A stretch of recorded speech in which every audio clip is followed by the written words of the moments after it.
27, 26, 25, 24, 23, 22, 21, 20,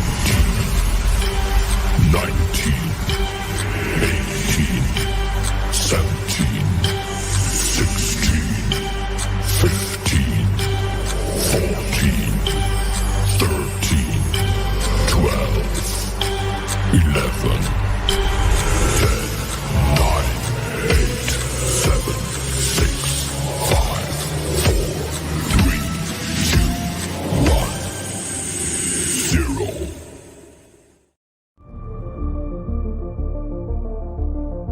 And there isn't one of us that doesn't want to be someplace else. This is what we do. Who we are.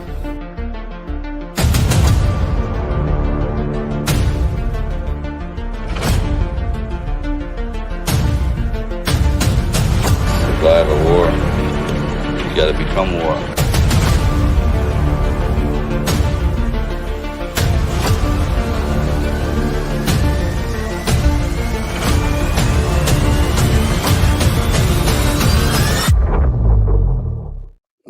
Boom. And welcome to Rambo and Friends. I am a mess. I just broke my boom mic like 3 minutes before the show. I can't believe I even had a replacement. I didn't even know I had it, but I found it in my junk and I got it built and put together in 3 minutes just so I could come hang out with you guys on time. So welcome to Rambo and Friends. It has been spotty, to say the least, over the summertime. I want to apologize to everybody.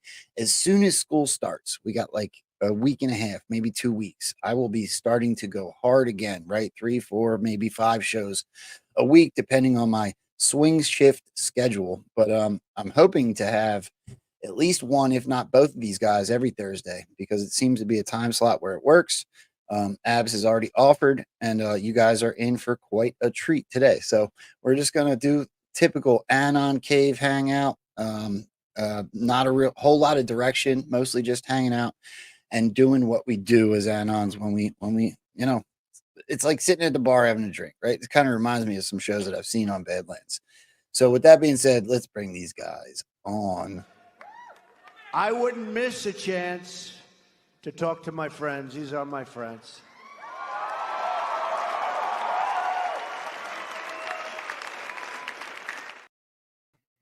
Boom. Absolute 1776 and Stormy Patriot Joe. Welcome, guys. How are you? Howdy. Hey, friends. How y'all doing? Joe, I'm glad you were able to hang out, dude. How you been? Doing good. A lot of things going on, so we'll get into that as we go. But awesome introduction from POTUS himself. I know it's my favorite because of the friends thing. I love it. I have another one. You want to see it? This is a more recent one. Check this out. Friends, delegates, and fellow citizens, I stand before you this evening with a message of confidence, strength, and hope. Yeah. I love it. Dude. With the big My Pillow on his ear. The My Pillow. Rambo. Right. Yeah. Yeah. You guys, let's start there. You guys don't have the exact look. This is what happens in the Anon community. I've already done 2 shows on this with diggers, with guys and girls that I respect to the utmost. And if I understand correct, you guys don't see this whole thing that played out with the assassination exactly the same, right? Am I right or am I wrong? Yeah, there's a little bit of a difference, and I'm trying to figure out how I'm going to word this.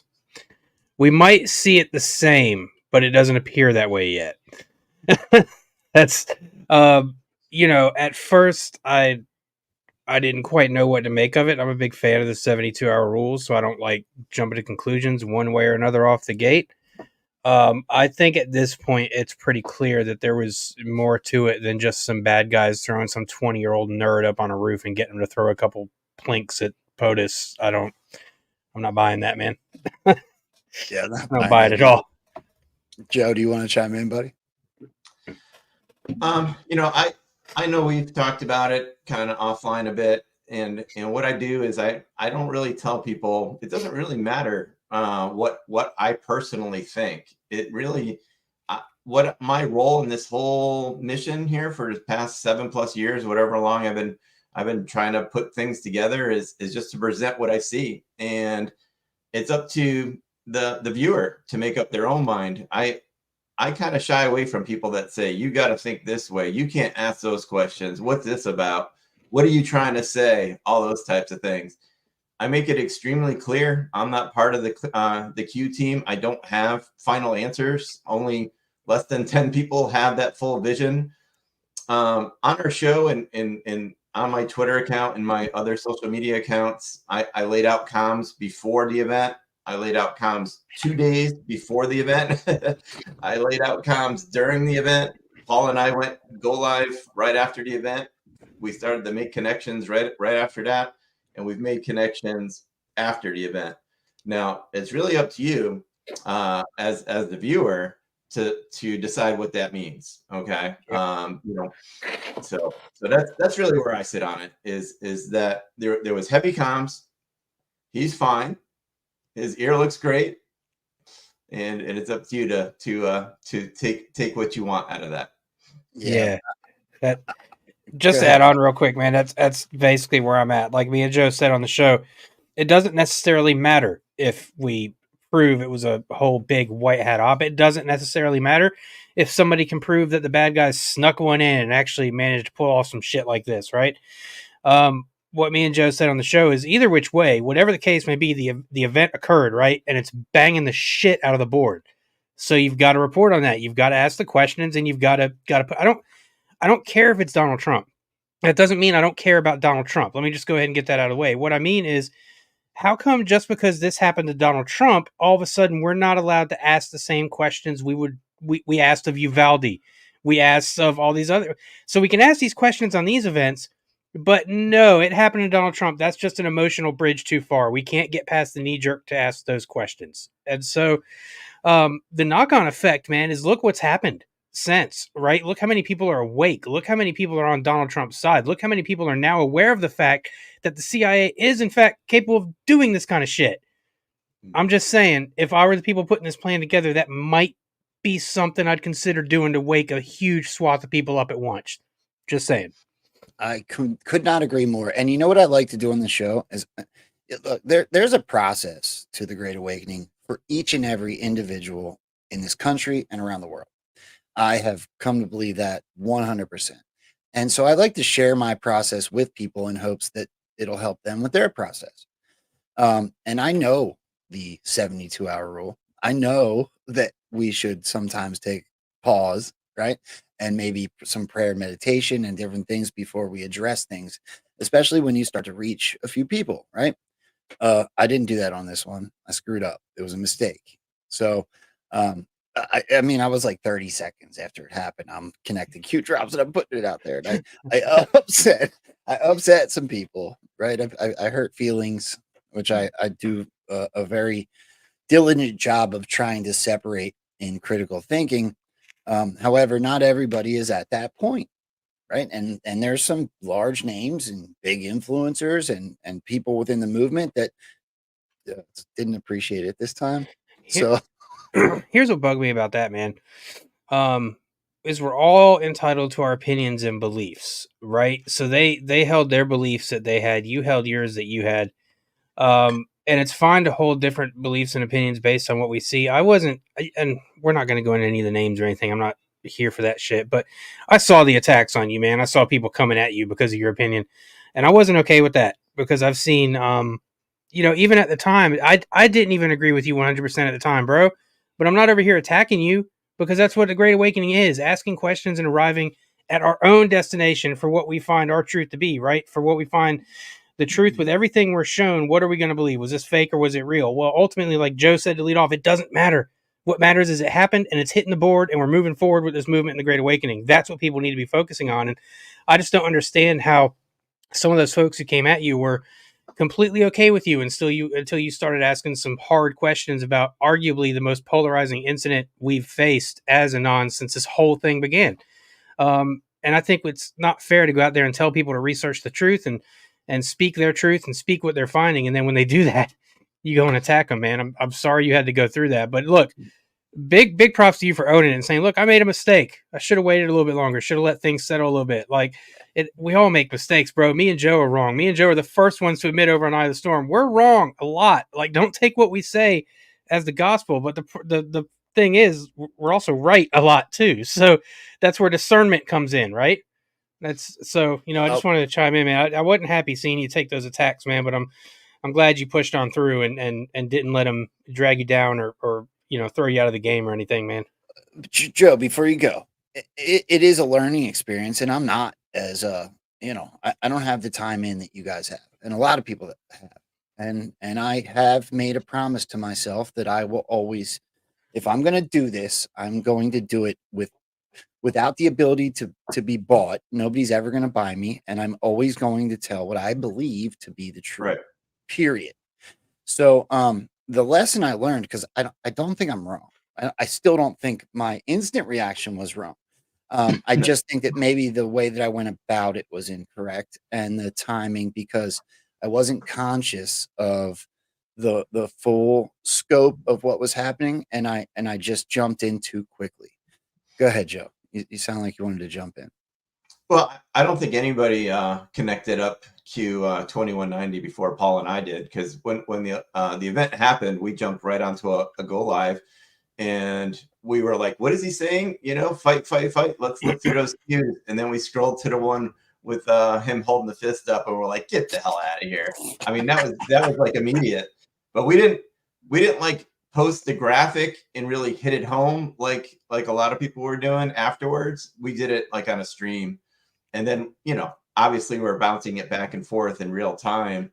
And then we were talking about, the timing of it, 611, and then how that was hitting the board and things like that. So, but, I could send you 60 minutes if you haven't seen it, where I showed the comms prior, even 2 days prior, during, like that, and then after.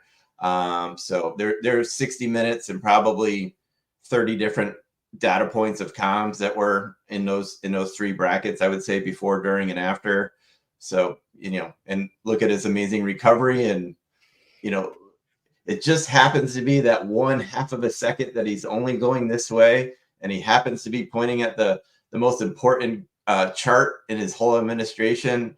There's a lot of just happens to be that is like, what? And then he's got, like you showed in the video, he's got this giant ear pad on, right? And we saw all the thing that happened on July 13th.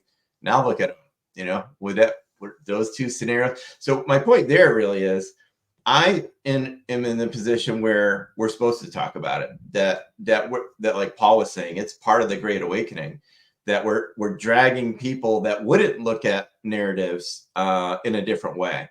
And I really think, and we have the shooter is Googling how far away was Oswald, and then during these testimonies they keep injecting stuff about JFK and all these other things.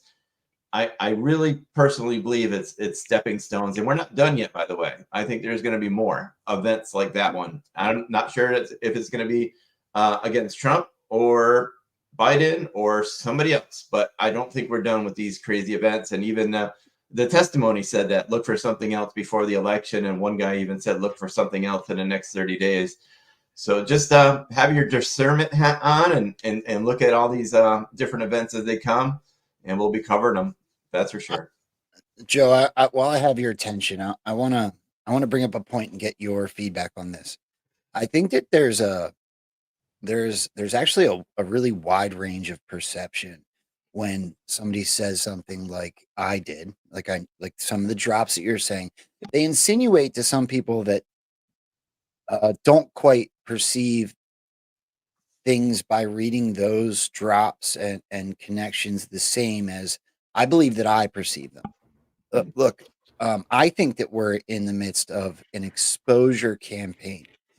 And when I say that, I say that because I think what is being exposed is very effing real, right? When it comes to any of the corruption, when it comes to something like an assassination attempt, when it comes to the Afghanistan pullout, right? We can run the gamut, right? Space balloon or spy balloons, we can do it all. What's being exposed, in my opinion, are very real events, very real corruption, very real things that may have possibly even really happened. But I Right. believe that it's being presented to us in a way that the public can digest psychologically without freaking the hell out. Yep. So that there's a mass awakening to the point where we get to what is my favorite Donald Trump quote, where everybody will agree with us so we can do what has to be done, right? The pause. Right. So Yeah, if dude. saying that it's fake or staged by Trump has a very bad perception by the public. Yeah. However, if you are to understand that what's being presented to us are very real events, this is my opinion, right? But if you understand that what's being presented to us is very real, but being presented to us in a way that we don't burn the whole MFer down, then Right. it starts to become more clear. Go ahead, Ab. Sorry. Well, look at this, man. And again, we're putting these things out there so you folks can make up your own minds, right? We had Corey Comparatori, his fire station, and Joe's father was a freaking firefighter, right? Like Joe's father was a New York City firefighter. This Joe knows how this stuff works with fire departments and firemen, right? My point is, the fire department's not going to misspell my dude's last name on the back of his jacket. They're just not. Trump's team is not going to take a misspelled last name and put it up on stage. All right, it was his name was misspelled on both those jackets. It was the same jacket, but his name was misspelled in both those instances. In the photo from the firehouse, you can clearly see the number 27 visible on the fire engine, right?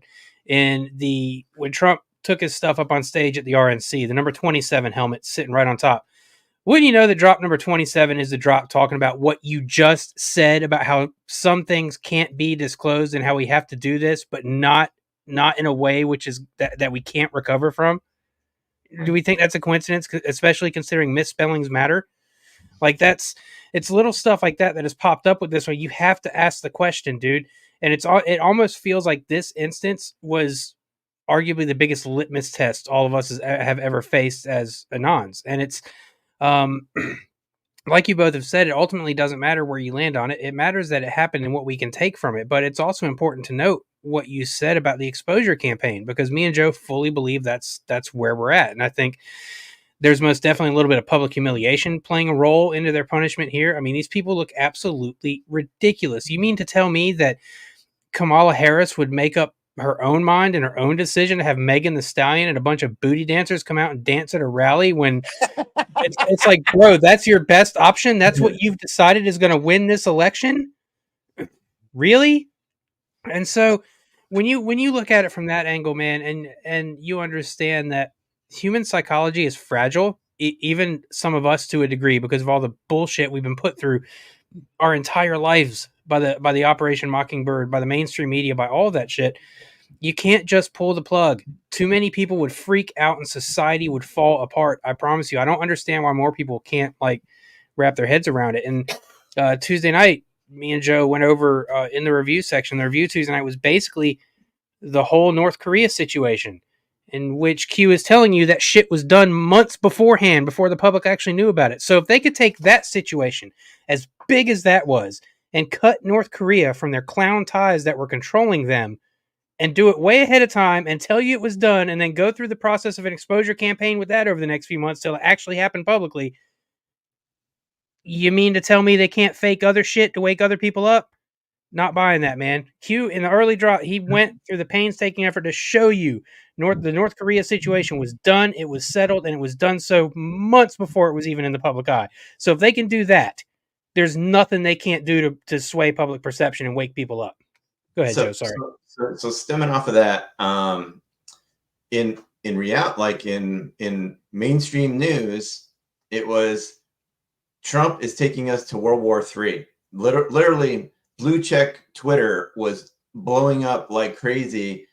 We can't have Donald Trump in the office. He's a maniac, and he's going back and forth tweeting these tweets calling Kim Rocket Man, and my button is bigger than yours, and mine works, and like people are literally on left, right, and center flipping out like, oh my God, what did we do?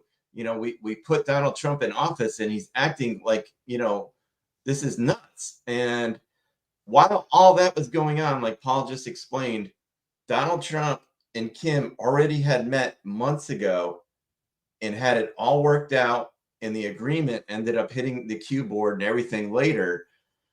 So that's really, in my opinion, kind of what Joe Rambo had said earlier. This is all just exposing things at a different speed. Everything's been worked out on a high level, and then we expose how things. And Q even said, "Now you have our playbook." When Q showed us that Trump and Kim and China and everybody had come to agreements months, maybe, who knows, maybe even years prior, who knows, but definitely months prior. And that, look how it looked to the public. It looked like they were at each other's throats, and literally people were freaking building bunkers thinking we were going into a nuclear holocaust, when it was quite the opposite. And then when they meet, they're sitting there backslapping and having a good time. We just covered that on our last episode. That Q even points out, does Kim look like this is a current situation, or does he look like everything is kind of relaxed and they're just two guys having a good time at this point? You can even tell by the body language when they met that it wasn't like the first time, and there was a bunch of stuff still on the table, that they already had an agreement in place. That's what Q was pointing to. And it was important. It was pretty early on in the Q drops to realize, and that escalated my worldview pretty quickly. Like, holy crap, a lot of this stuff is global, and a lot of this stuff's already been all played out. And that's really one of the key moments, that and when we exited McCain and different things like that I was like, wow, this is something else. And this is, Patriots are in full control. It's set across the Q board dozens of times for a reason, because we are. Yeah. Yeah, and look, me and Joe went over on the show as well. One of the things from that weekend with the assassination attempt and a couple days after, that a lot of people, I know Rambo, you didn't overlook it, but a few people did overlook it because they were, I guess, maybe because I don't have another phrase to use right now, but they were chasing the shiny object, right? They kept going in hard on the assassination attempt, which is fine. But in all that, some folks probably missed the fact that Sheila Jackson Lee, when Kimberly Cheadle did her hearing, she literally said Sheila Jackson Lee was very involved with the oversight of Secret Service and their detail and their protection duties, right? Okay. So then Trump plays Nassoon Dorma to end the RNC, and then Sheila Jackson Lee dies and her flag is wrinkled to shit. Put some pieces together, folks. Q outed her as being part of the club with that ring on her finger. Q left no doubt that Sheila Jackson Lee was not only a traitor, but quite arguably into the little ones as well. And so when you see Nassoon Dorma end the RNC, and you see Kimberly Cheadle just randomly throw out the fact that Jackson Lee had a lot to do with oversight of Secret Service, and then you see a wrinkled flag. And I know that some flags that come out of the bags are a little bit wrinkled, whatever. They're not going to be perfectly ironed, right? This flag was just like McCain's. Like, there were creases. They weren't just wrinkles. They were fucking creases. All right? That says something to me and Joe. Like, when you study this stuff long enough, man, or you're into it, you realize that, yeah, fair. Not all the flags that get put on these coffins are going to be completely crisp and wrinkle-free. But there's a difference between wrinkles coming out of the bag and that bitch being creased. Like, almost like somebody made a wrinkle and then ironed the wrinkle so that it would be seen. Like, that, they're certainly not doing that to the flags before they put them on these coffins, unless there's a little more to it. And that's kind of what me and Joe think. There may have been a little bit. It's been ages since people saw her anyway. She may have exited a minute ago.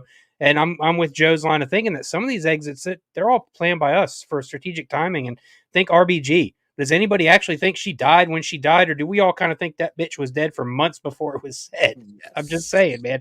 And again, this isn't necessarily myself or Stormy or even you, Rambo, sitting up here saying that everything you say is fake. No, we're not saying that. We're saying don't dismiss the possibility that anything you see might be a part in this movie.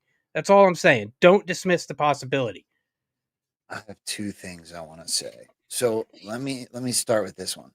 You talk about wrinkles in the flag. This comment may be a bit woo, but I would love to hear what you guys say about it. I sit here with I have some regulars that come on that I love, right? And they all have a strength. I hope Joe pops back up. He disappeared. Probably a connection issue. So Yeah, I'll ask he'll you till he gets back. And again, this is a bit woo for some people. However, it seems to me that the fourth PSYOP group videos they're super important to me, right? It helps me process what I'm seeing. They are for me. It's all I can say. If you don't buy into the possibility that there are PSYOP groups in the middle of an information war, while we are 100%, in my opinion, undeniably within one, then I don't know how you could connect on this or not. But it seems to me that those guys are hysterical, right? I can give you 1,000 examples, but the one I want to bring up right now is wordplay, right? So you have things like Sam Bankman-Fried. You Yeah. have like you can go through the wordplay, and in this one you have Cheadle and Crooks. Right.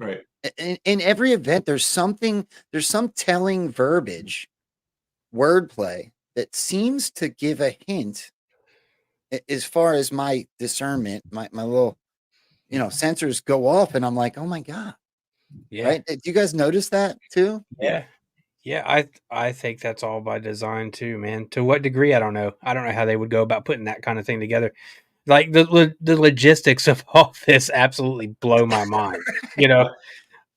I Go ahead, posted Jeff. about it a little bit. I said, what did Trump call Hillary? Crooked. What did he call Biden? Crooked. Who's the assassin? Crooks. Right. Who named the first two? Trump.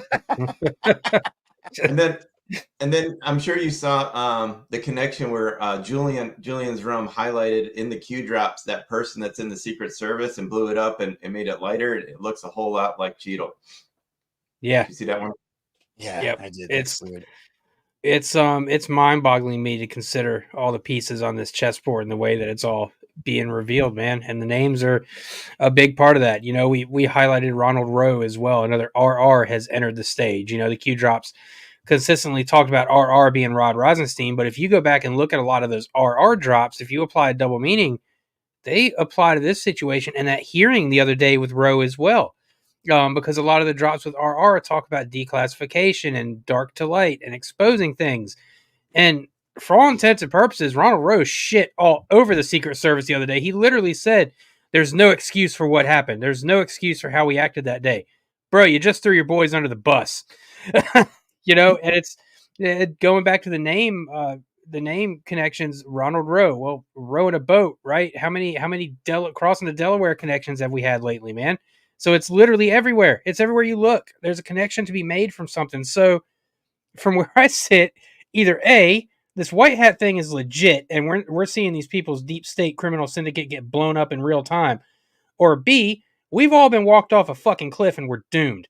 I don't discern that it's B. I really don't. I don't. And I promise you guys, if I felt that way, as much as it would grate me and hurt me to have to sit on the show and say it, if I felt like we were being deceived or misled or walked off a cliff, I would absolutely say it at the risk of my shows, at the risk of my reputation, whatever. I wouldn't lead people blindly into something I didn't believe in. So that's something important to remember. I know that Rambo and Stormy feel the same way. We're not up here we don't sit up here and say a lot of this shit is a movie because we want clicks or we want to be famous. It's because that's what we legitimately believe after years of putting the drops to what we're seeing in the real world and seeing the comms that are put in between. So if it makes us crazy, look, I made the joke to Stormy a while back. I was like, man, being a Q influencer is something special, bro, because you get to get hated on by the normies and the conspiracy theorists. Right. It's so true.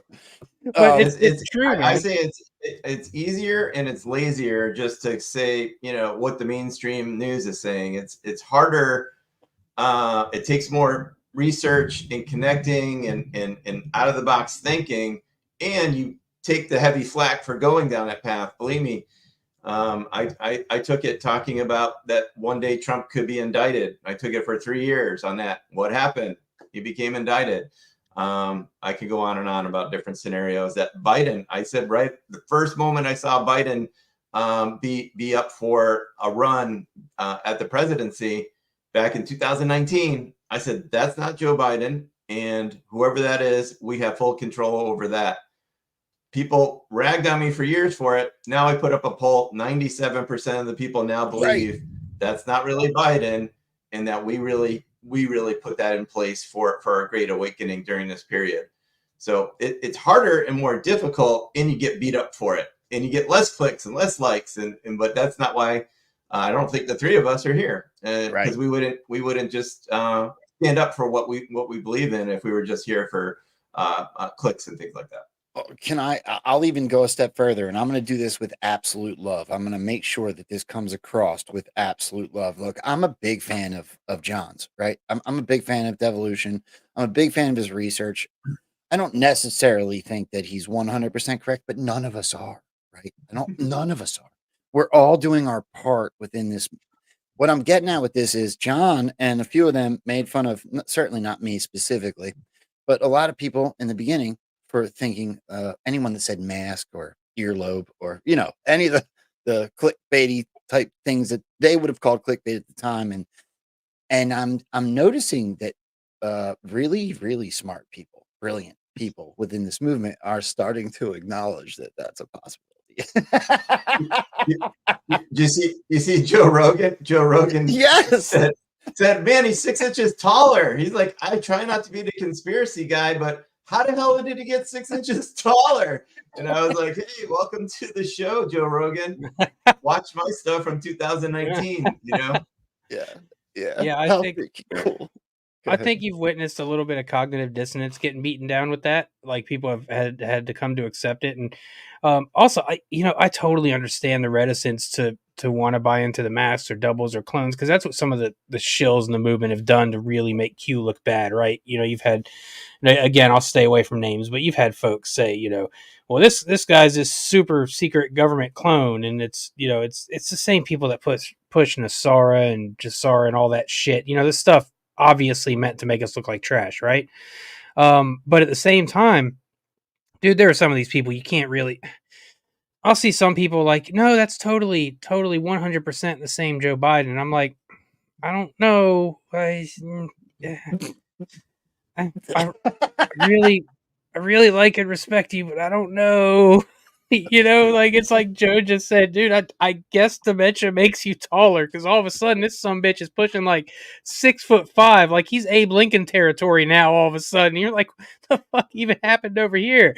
I don't get it. And I think the other interesting thing, man, you're gonna love this story, Rambo, is my brother called me the other day, right? And this has been so awesome because my brother has taken the red pill, like his wake up, his great awakening is full blown now, right? Like he's asking me about Q, he's been tuning into Eye of the Storm, like the whole works. Calls me up last week, unprompted. He's like, can I ask you a question, dude? Because I figure you would probably know better than me. I'm like, yeah, sure, man. He goes, yo, is Joe Biden fucking dead? And I just lost it laughing, bro. I just lost it. And he's like, why are you laughing? I was like, equal parts happiness that you asked me that question, and equal parts that it's just that effing obvious that something's up with this dude now that you would ask me that question. And he starts pointing the shit out to me. He's like, so they haul his ass back from Vegas to Delaware. We don't see him since. The only time we've seen him since, he's like 6 inches taller. He can't put a sentence together. They yank him from the race. Like, what happened? And I'm like, look, all right, number one, I'm not certain that we ever saw the real alive Joe Biden to begin with. Number two, whatever they're doing with this dude now is by design. So just watch it and start making memes of Kamala. And that's pretty much what he's been doing. So it's like, but it showed me where we're at in the Great Awakening, man. Stormy knows the story well, man. 2 or 3 years ago, me and my brother were kind of having a fallout over this shit. Like, he couldn't stand Donald Trump. He hated him. There was no way he was going to vote for him in 2024. He didn't understand why his brother was doing all this crazy shit and attaching himself to this cult and supporting this man. And now he gets it. So to see him going from utter hatred of Donald Trump and this movement to, holy shit, I see everything now. Like, it's like a veil was lifted off my eyes and you were right the whole time. And he even said, I can't imagine how tough it's been for you and your friends to sit there and do that day after day with your friends and your family telling you you're fucking nuts and wanting nothing to do with you. And I'm like, you know what? The fact that you just acknowledge that probably means just about more to me than anything anybody else in this movement has ever said, because nobody ever acknowledges that shit. The fact that so many of us, including folks out there watching, right? You've lost friends and family through this because you're sticking to your beliefs and you're not coming off of them. And the shit is painful. We can sit up here and joke all we want and we move on past it because that's what we do. But it's painful to look at some relationships and family stuff you've lost over the years. But you can't lie to yourself either, can you? Like, you can't go against what you feel in your heart, because then you're not doing right by God, and that's not an option. So it's been a painful journey, man. But when you see stuff like what I just told you, my brother, It's happening to everybody in this movement, brother. That's where I get my hope and my faith from. Seeing that stuff happen in real time. Bro, that sentiment is a hat tip to why it had to be this way. Because it couldn't just have been dropped on everyone like a bomb. No. We would have imploded. We'd have Yep. burnt the whole MFR down. You can't have that. Even my brother acknowledges that. My brother says, "Look, man, if this had been dropped, say 4 or 5 years ago, and the curtain goes up and everything's revealed," he's like, "I would have thought Donald Trump was just being a dictator trying to take everything over." Huh, a clue, Watson. There's another reason it had to be this way, and people had to come to this stuff by themselves. Trump could have dropped all the fucking evidence he wanted to in 2020. He could have dropped all the truth, the actual real truth we know of. Could have dropped all that shit. It wouldn't have mattered. That It wouldn't have comment mattered. is so important. What you just said, Joe, I want to hear what you have to say about this. But what you just said, Paul, is so important. People had to believe they came to this conclusion by themselves. Right? You couldn't have just been told and believed it and not been an emotional wreck that may have potentially done things that would have harmed society, our country, the people around you, the people we love. Everyone is being brought to this moment where they believe they saw it for themselves and came up with it themselves, and it's freaking brilliant. And I have. Wait, one more point, because I don't catch shows a lot very often. I got a family. If I'm able to do a show, I do a show. So, but every once in a while, the Storm, he watches it a lot. Yeah. So I do. I try as much as I can. I stop in there, and I'll stop in on whatever show's on. A lot of Bayland shows, but you guys, yeah, for sure. But last night I listened to John and them talk about how and some people aren't ready for this yet, but we feel like we can't trust either side at this point. It's all a show. Nothing can be trusted. And my rebuttal to that is that we've been given enough connections and we've been shown enough that the only thing I do trust is the process, because it's blatantly obvious at this point that it's working. You know why I trust the process, man? Because I know 100% without a doubt that God is behind the process and God wins. That's why I ultimately trust everything we're seeing, because my faith is in God, and that's ultimately what's driving all this, in my opinion. Go ahead, Joe. Yeah, that was pretty much my personal process when this whole movement started. Was I didn't join any groups, I didn't do any shows, and I just really paid attention to the keyboard and Donald Trump, and pretty much everything else to me was noise. And that really formulated my personal kind of process in my thinking at a high level. If you look at everything from that kind of standpoint, that really this is a great awakening for the people that are still sleeping, that really we are in full control.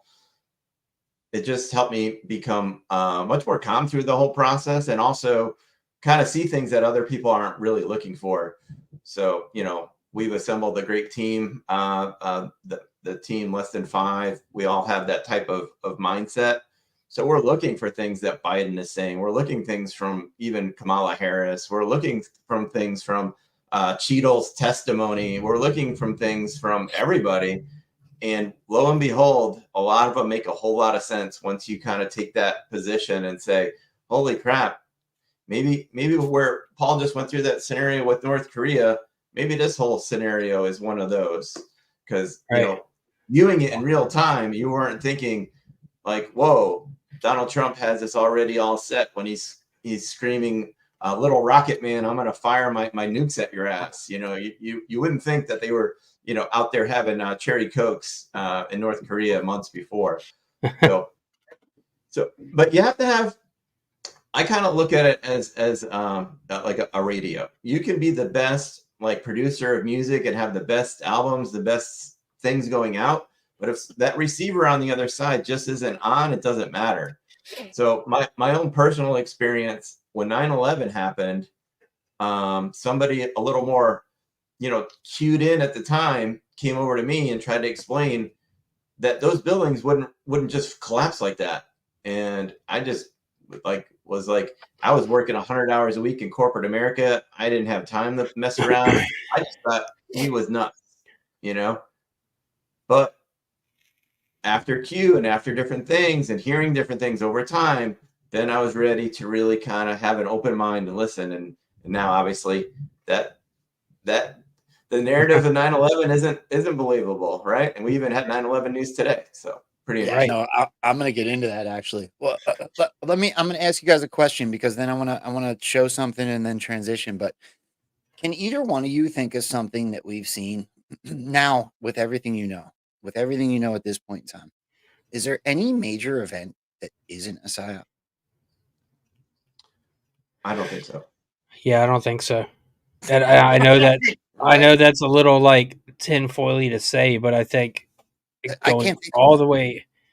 I was gonna go all the way back to the Kennedy assassination. I was like, no, it goes back before then. I mean, Pearl Harbor, Vietnam. FDR, the United States government knew that Pearl Harbor was going to happen. FDR knew that shit was going to happen a week ahead of time. They let it happen so we'd have an excuse to get into the war because the public at the time wanted no part of America getting involved in World War II. But you let a naval base on American territory get bombed. That's going to fire the people up and get them right into that shit, isn't it? That me and Joe went over the Titanic sinking on the show before, how that directly led to the creation of the Federal Reserve. So I try to think back through incidents in history, even ones that aren't so hugely catastrophic in number. Like you could look at Waco, and I'd realized that people died there, so I'm not dismissing that or shitting all over it. But that was a psyop. That wasn't even organic. I can't think of one thing that's happened in my adult life or in my lifetime, as a matter of fact, that I can't think of one historical event I can look back on and go, that was organic, that was legitimate. Dude, you Can't just think of talked one. about the Titanic. So do you know that Milton Hershey was one of the very rich gentlemen that at the very last minute did not get on the Titanic with the owner? Of And I course. I spent the day at Hershey Park yesterday, and it's all I could think about. My kids are like doing loops in the air and stuff, and all I can think about is the Titanic. That was really funny. Yeah, of course, Um, man. It's no, I think you're dead on it. I think that's where the fourth psyop videos come into play, and the fourth psyop as a whole is like, if you look back through history and realize that a lot of those events were put on by black hats, the majority of them were put on by black hats. That's why the fourth psyop is so important. I think that's the counter to what these black hats have been doing. So we were told, think mirror. Okay, so why can't white hats use false flags with benevolent intention that are mitigating death and harm to actual people to sway agendas the very same way the black hats have done? And to my mind, that's something we're seeing, man. It's something you would have to employ to take out this deeply entrenched enemy that is kind of lorded over humanity for it's longer than 100 years, folks. We're going back thousands of years with this death cult, and yeah, so to usurp that, man, you've got to do some stuff your own. You've got to get down and dirty sometimes. You've got to pull off false flags, but you've got to do it the proper way. You don't do it by killing thousands of people. You do it by silly shit like humiliating Joe Biden over the past 4 years. You know what I mean? And um, as far as those videos from the fourth side go, look at the response from some of the folks on the left and from leftists. They freak the fuck out over those videos. Why do you think that is? They're sitting here like, oh, indoctrination with these videos. Yeah, to a degree. And the fact that it's rattling you tells me they're working. And the last one, the newest fourth psyop release, the one that came out a couple months back, that starts off with the line from that poem, "The Moon is Down." I'm sorry, the book. That whole book is about a revolution that gets ignited after a people's leader is assassinated. So, y'all tell me. They put this video out 2 months ahead of time, and then we see this going on now, man. I'm just saying, there's a reason in all those videos we're told the whole world is a stage. yes, yeah, for sure. All right, give me 1 second, do some house cleaning, and I want to just transition because while I have brilliant minds like you guys that know the boards the way you do, I want to show you a few things that I found and see what you think. We'll see if you poop on them or if you think there might be something there. But I want to say, first of all, thank you to Call Sign Cujo for the $5 Rumble Rant. Double Joes and abs, awesome, right? That's really cool. Thank you. And everybody over on Pilled, I see everybody dropping pills. I am super grateful. I will get to those at the end of the show, only because you guys are so active over there and it means everything. But the conversation, I think, needs to go on. So I do want to, first and foremost, look, My Pillow jumped right on board when I went on my own. Please go over there and support mypillow.com, promo code Rambo. And then I want to show that we have a new supporter today. So Patrick Gunnels is a huge part of this company, right? So me and Patrick have been talking. Epic Minerals. So this is epicminerals.net. There is now a Rambo promo code. This legitimately happened just 2 hours prior to the show. Patrick and I have been talking for a few weeks now, and we decided to partner up on this project. I am excited to promote this because right now all I know about it is that it's a Patriot company done by somebody that I look up to very, very much. And I'm super excited to be getting these products so that me, my girl, and the kids can try them. But if you go to epicminerals.net, you will find this zeolite extra with fulvic and humic acid spray, his rainfall cream and body butter, natural homemade soap collection. And I was gonna, if you guys don't mind, this is only 1 minute and 13 seconds. I was gonna play this quick just so everybody can get an idea of the website. And then if you two, either one of you has an idea on the products, I'd love to hear that. And then I want to show you what it was I was talking about. So let's check this out. Epic Minerals are life-changing products that improve energy, mineralize and detoxify living tissue, and generally improve your overall health. Our humic and fulvic acids act as a nutrient delivery system. Most nutrients ingested are deposited into the bloodstream, but it's a hit or miss as to whether your tissues will actually absorb them. Imagine humic acid is a freight train holding over 70 trace minerals the body needs to function. Through our proprietary extraction process, we add zeolite and other ingredients. Now, the train holds trace minerals as well as the powerful nutrients we added to the train. Now, imagine that fulvic acid is the train's engineer, driving those nutrients into living tissue. Fulvic acid is also a powerful detoxifier. It binds to heavy metals and other toxins in our tissues. Those toxins and heavy metals are then allowed to pass harmlessly from the body as normal waste products. This leaves tissues and organs able to work at maximum efficiency like they did when they were young. We experience these improvements in the form of greater energy and feelings of youthfulness and well-being. Boom. Boom. So that's epicminerals.net. I have not yet gotten the products, but I cannot wait to get them. So Patrick swears he's changing lives. They're I don't glorious. know if yeah. Do you have They're a thought freaking on glorious. Yeah, I got mine from Patrick last week or the week before. And I've been using it on my beard and on my scalp and face. I get really bad eczema underneath my beard and on my scalp, and there hasn't been one flare up or one patch. And the one patch I did have under my beard is damn near gone, and that's after about a little over a week of everyday use with the rainfall and the beard and stuff. And it's he also mentioned it has zeolite in it, and this is look, I'm all into the homeopathic healing stuff. I really don't like doctors or medicines. Zeolite is supposedly very good at helping to cleanse your body, especially from the vaccine or spike proteins from said vaccine. So important to note with that one that zeolite has properties for that. And the stuff, it's awesome, man. It leaves your skin feeling moist but not oily. You know, I don't want to go into too metrosexual territory here, but men have skin too, and some of us do care about our skin.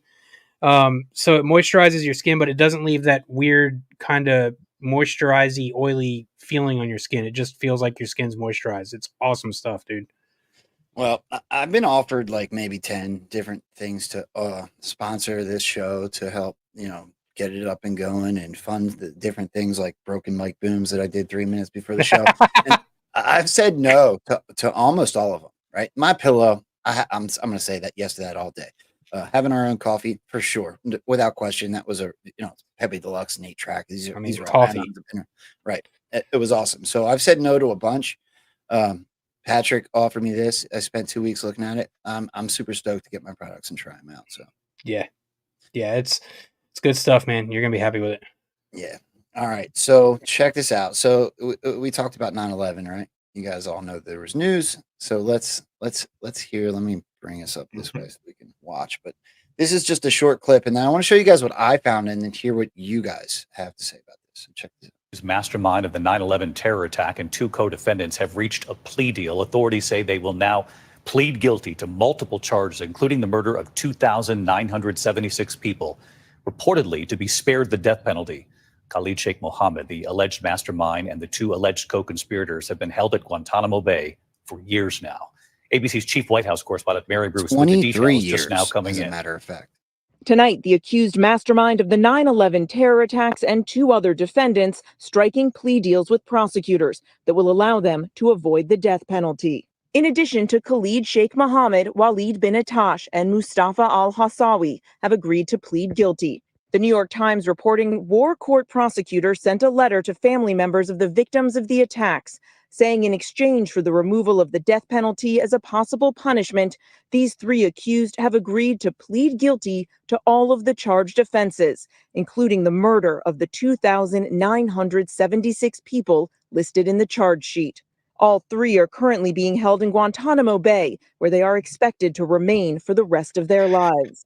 The Pentagon has not released details of the deal publicly, but that's important to me, right? Not release the details of this deal publicly. Trials of the 9/11 conspirators has been delayed for years. Last September, President Biden rejected a set of demands that had formed the basis of the plea negotiations. Some of the victims' families had expressed outrage when word came last year that a plea deal was in the works. Now, tonight, I am told that the president and the White House played no role in this process. The president has now directed his team to consult where appropriate with officials and lawyers at the Department of Defense on this matter, David. Mary Bruce live at the White House with the breaking news. Mary, thank you. Joe Biden played no role? Right? I have a couple thoughts on this. Well, wait, hold on. Joe, how much time do you have, Joe? I just heard you might have to go here soon. No, let's do the 9/11 stuff, then we can get into it. Okay. All right, cool. All right, go ahead, Paul. My first thought is, when does birds sing? That's traditionally when people like this are given deals like this. So what did they say? My second thought is, yeah, it'd be cool for him to get the death penalty, but I'm pretty sure sitting in a fucking 10-foot by 10-foot cell 23 hours a day at Guantanamo Bay for the rest of your life is equally as shitty. I'm sure at some point these dudes are like, Jesus, just kill me already. I'm tired of dealing with this. Of course we wanted to see these assholes ride the lightning, but the fact that they were given a plea deal and Biden had nothing to do with it, I don't know, man. If I was as deep stairs, I'd be pretty worried about what led to this plea deal. Because it's not like the prosecutors didn't have the fucking evidence to nail these dudes to the wall. So what? You just made me spit my drink. Go ahead, Joe. Tell me what. No, we got the 9/11 news, then we got like a Russia exchange here. It's a weird day in the news, right? Can you tell me? It seems it's a really effective method so far in the past 24 hours to get Gitmo back into the public consciousness, huh? Do you guys think this is weird? So I thought 23 years in jail. You've spent 23 years. You spent 23 years in Gitmo, and all of a sudden you strike a deal. Well, so that number 23 stuck with me. And then I pull up the drop, and in the first line it says 9/11. And then there's the Now Comes the Pain at 23 drop as well, which we just went over in the review like a week ago. Yeah. So I'm not surprising you guys with this, right?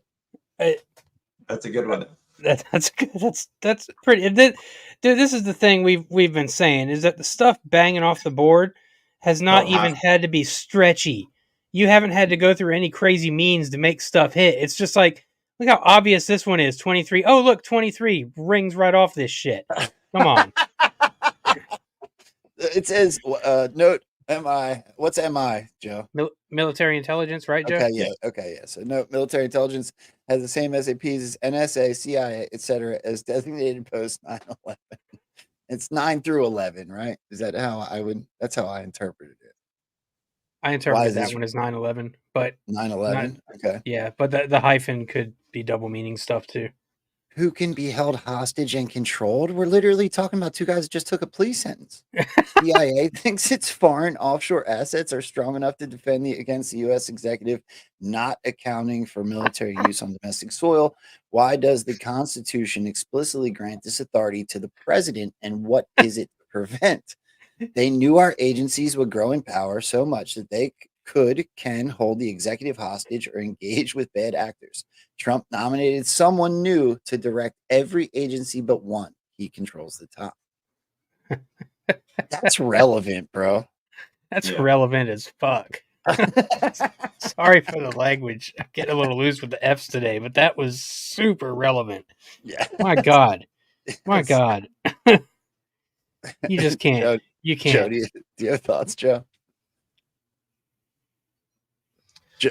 Yeah, I mean the timing and everything was like, wow. All right, so we'll have to keep an eye on it and see where all this goes. But like I said, read those first 150 Q drops, and it really feels like we're just blitzing into a storm of all of those 150 Q drops. All seem to be really, really relevant because, like Paul and I say on the show, if you're going to write a movie, you usually write the ending first and you write the rest of it. And I personally believe that's what Q did, was gave us the ending first. And that's why so many deltas keep swinging back around.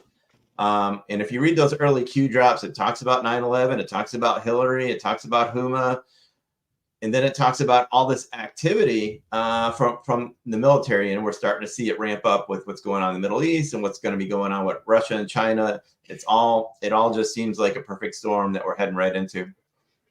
Yeah. Yeah, absolutely, man. You look at everything going on, especially in Venezuela. We went over that Tuesday night, how it's interesting that everything popping off of Venezuela now is happening in the very place where all of this voter fraud shit began in the first place. I'm sorry, election fraud. There's a big difference between voter and election fraud. Does the military intervene down there? If they do, is that kind of foreshadowing what we might see here? We've seen so many things, like Joe said, coming back around to those first 100, 150 drops, and it's within those drops too that Q says the same thing that happened in Saudi Arabia is going to happen here. So what's that look like? How's it go down? What brings us to that? What's the mechanism that kind of pulls that cord, so to speak? Because even as bad as it is right now, can you honestly sit there and tell me we're in a constitutional crisis right now that requires the military to come in? Because I can't. Right now, from where I sit, if I'm going strictly taking my emotions and knee jerking and anger out of what they're doing to our country out of the picture and look from the legal sense, we're not in a constitutional crisis right now. And that's the kind of thing we're going to need in order for the military to say, okay, enough of this shit. We can come in and do the heavy lifting while we, the people, handle the rest, right? So to me, that looks like, hey, they're probably going to steal this thing again on November 5th. And maybe for the couple days afterwards, it gets a little bit hectic and crazy. And then we see something happen to right that. Or maybe Trump just wins in a straight landslide and these people go completely batshit and unleash all their little BLM Antifa armies on the streets. We just don't know. The one thing I do know is I don't think November 5th is going to go off without a hitch. And I don't think the lead up to it is going to be particularly smooth. It's going to be pretty turbulent. Generally speaking, when you're flying at 40,000 feet, the air is pretty smooth. But sometimes you can run into some thunderheads and shit. We're going to run into those thunderheads, I'm pretty sure. Hey, Joe, I want to do this quick. I actually have another one I want to show you guys, but just in case, for the sake of time, in case you have to go, I want to make sure that we get your Substack in. So I'm gonna shoehorn this in here right now, and then you can hang out as long as you can. So do you want to preempt it before I show what I have here for your Substack? Yeah, you don't have to show the video or anything. You can just scroll the stack. But basically, on a high level, I've been working, in a sales career for 30 years. And, it's a sales career is like 60, 75 hours a week. And I've been doing, the movement about 80 hours a week. So after a while, those numbers start to not be effective. So what I decided to do is, because the Eye of the Storm has been really, really successful. And so we started with just one show for 90 minutes. And it got such a following that we opened up 2 shows, and we ended up doing the second show for about 3 or 4 hours a night. And now we have a third show coming. And to be able to prep for those shows, I figured I cannot lead a full-time day job and do the prep work and the time and the effort it takes to put on the type of shows that we put on. So we're moving forward. We're going to do the 3 Eye of the Storm shows. I'm also going to be in GART on the 15th, and that'll be a virtual event. But I decided also to help offset, the loss of income from walking away from corporate America, to start a Substack that Rambo is rolling through here. So I did my opening Substack, just given that type of background, what got me into the movement, a little bit about the show, a little about fun things about myself. And I plan on being a really active poster on it. I already have started the next post that's going to drop in a day or two. So if you've been a fan of Stormy Patriot Joe and you want to help out, subscribe to the Substack. If you really want to help out, be a paid subscriber. That would really offset what I need to do to cover the nut of my house and different bills that I have, so I can do this and provide the type of support back to you guys. You guys have been unbelievably supportive of Paul and I through the Eye of the Storm run, and we look forward to opening up show number 3.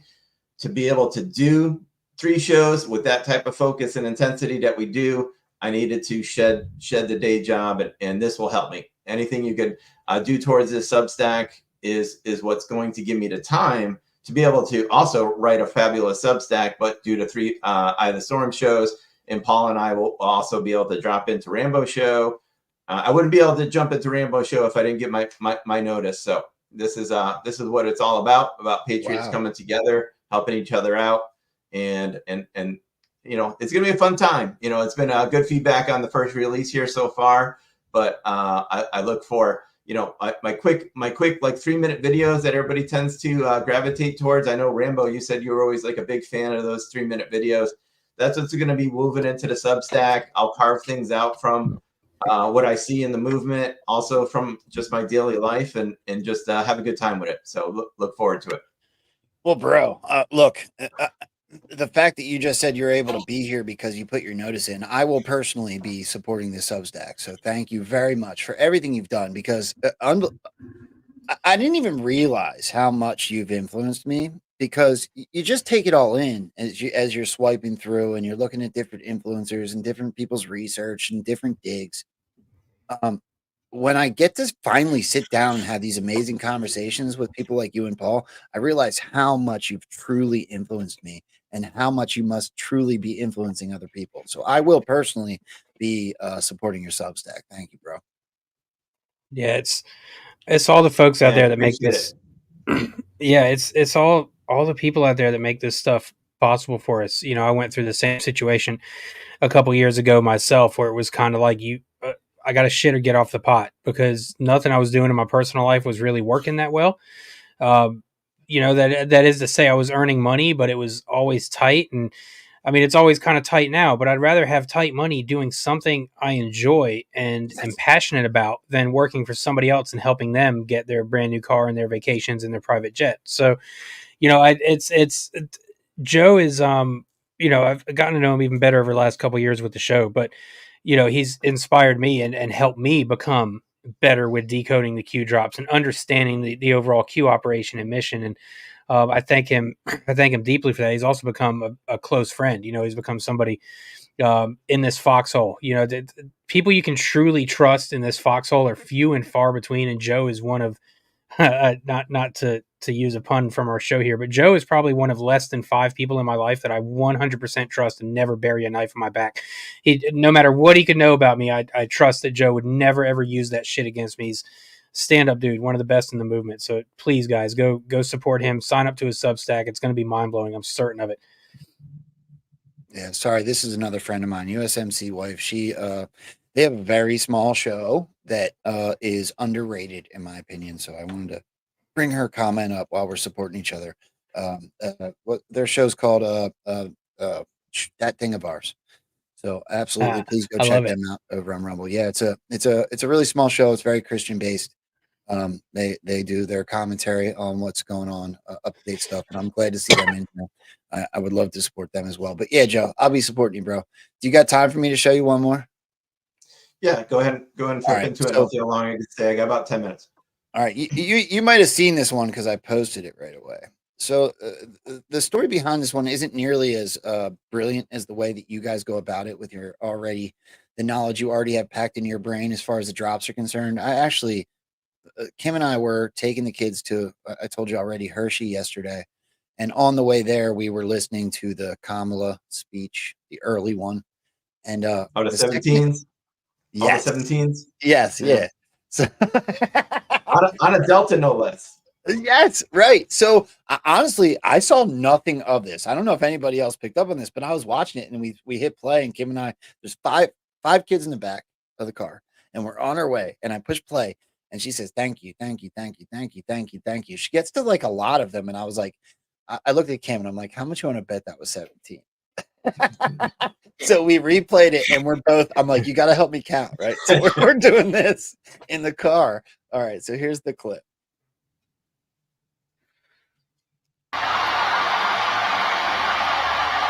First of all, that looks like green screen. Good evening, Georgia.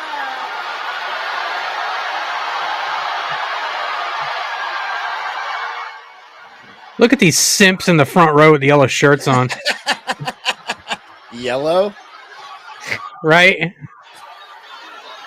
Front row at that. I bet you there's 17 of them back there. I'll bet there is. Thank you. Thank you.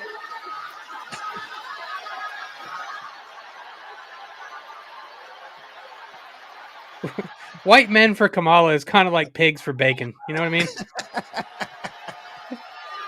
you. Thank you. Thank you. Thank you. Thank you. This is where I was like, I Thank looked at you, Kim like, you everyone. got to be Thank kidding you. me. Thank you.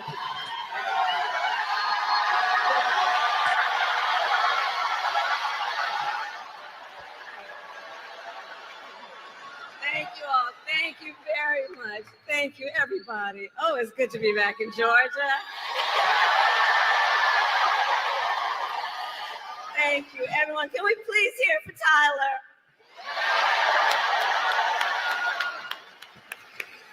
I want to thank Tyler for that incredible introduction. I invite. All right, get rid of that whatever the hell that she is. So I'm sitting outside of, I think it was the Great Bear, right? The kids are up doing loops on the roller coasters. And it wasn't me that caught it. Somebody was like, yo, there's a Delta in my comments. And I was just quick checking my Twitter. And I was like, what the hell? You got to be kidding me. You have got to be kidding me. So drop 1778 says 17 times, 9 times. Okay.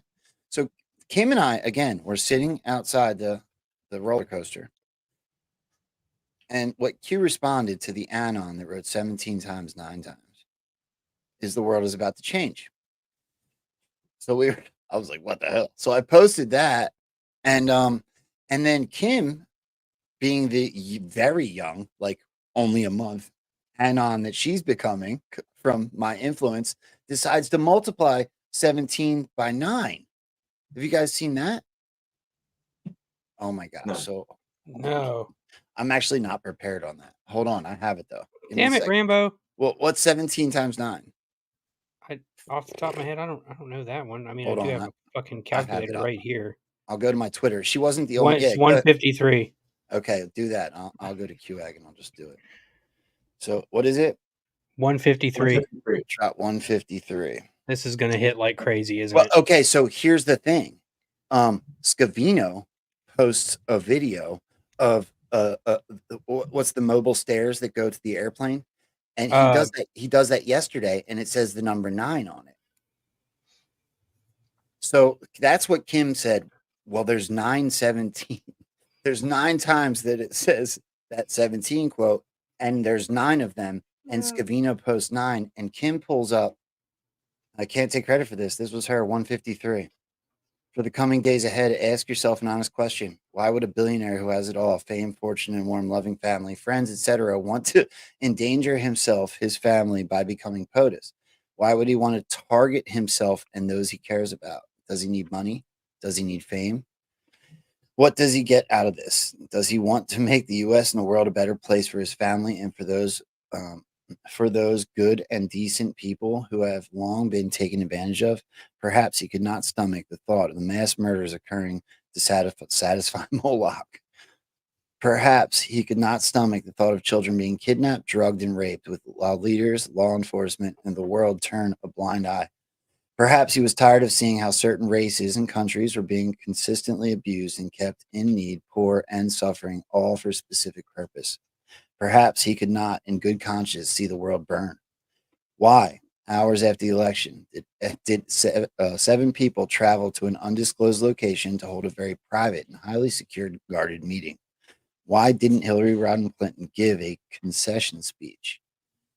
When was the last time a presidential candidate didn't personally give a concession speech? What happens if the border remained open and the mainstream media continued to brainwash? At what point do patriots and hardworking men and women become the majority? What about voting machines? Who owns the voting machines? What about voter ID laws, photo ID? When is it necessary and must be presented? Make a list, laugh, reconcile. Would the chances of defeating evil grow less and less with each passing year? What does the red line mean? Why again were the arrests made in Saudi Arabia so important? What strings were immediately cut? Follow the money. When does a bird sing? And we had the 9/11 stuff.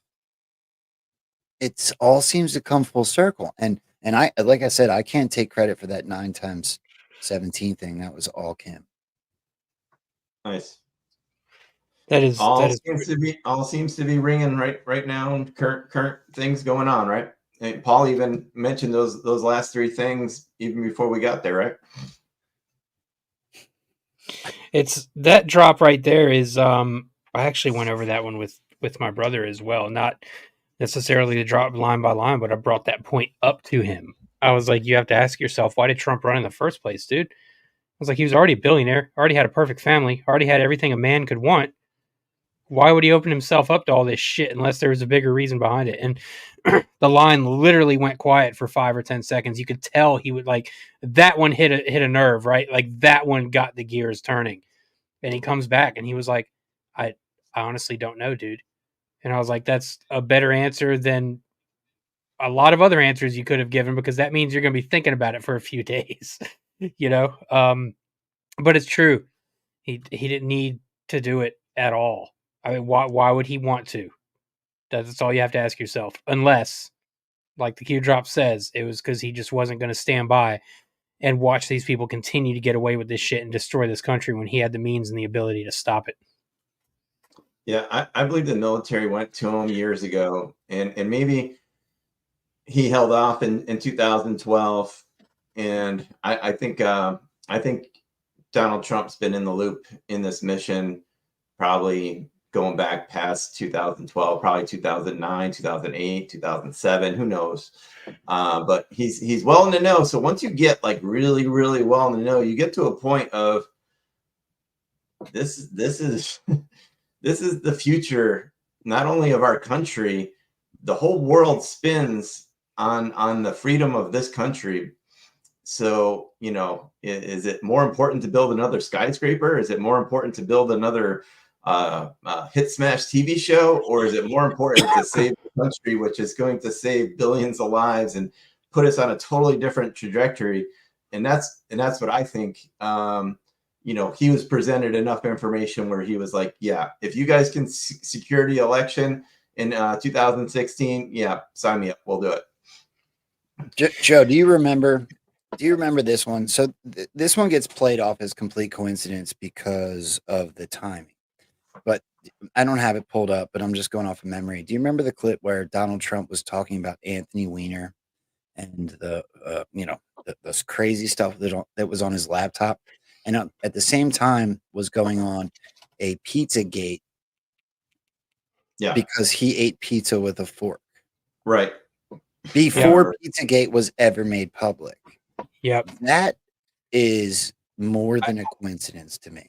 I've had thoughts that maybe in 2015, 2016, Trump was the break glass option, and we had gotten to a break glass point where perhaps the White Hats were like, okay, it's time to bring him in and do this. Because you recall it was like back in 91 or 92, he was on Oprah and he said, maybe one day I'll run for president just to see if I can, and around that same time frame, may have even been the same interview. He said, one day I'm going to get rid of all my friends and just to see who sticks, just to see who's a real friend, and then all the way back in the early 80s, building Trump Tower, those pictures of him on top of the unfinished Trump Tower with the gigantic American flag, and then his time in ROTC and going to a military academy, it just really makes you wonder, did they peg him way early in his life for this mission? I mean, going back to the 80s, was he always an option for this? And if shit got way sideways, boom, break that glass, get that fire extinguisher and get him in there. Is that what happened here? I don't know, but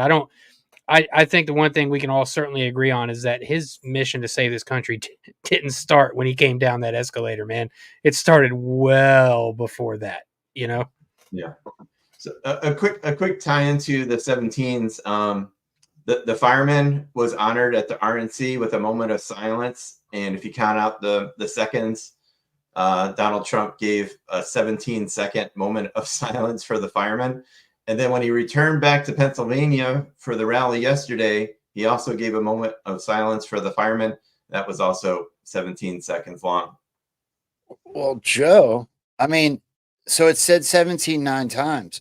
I told everybody when I made that post to keep their eyes out during that round table, that very, very abrasive round table. Here's one. I'll show you two. In black jobs, you had the best.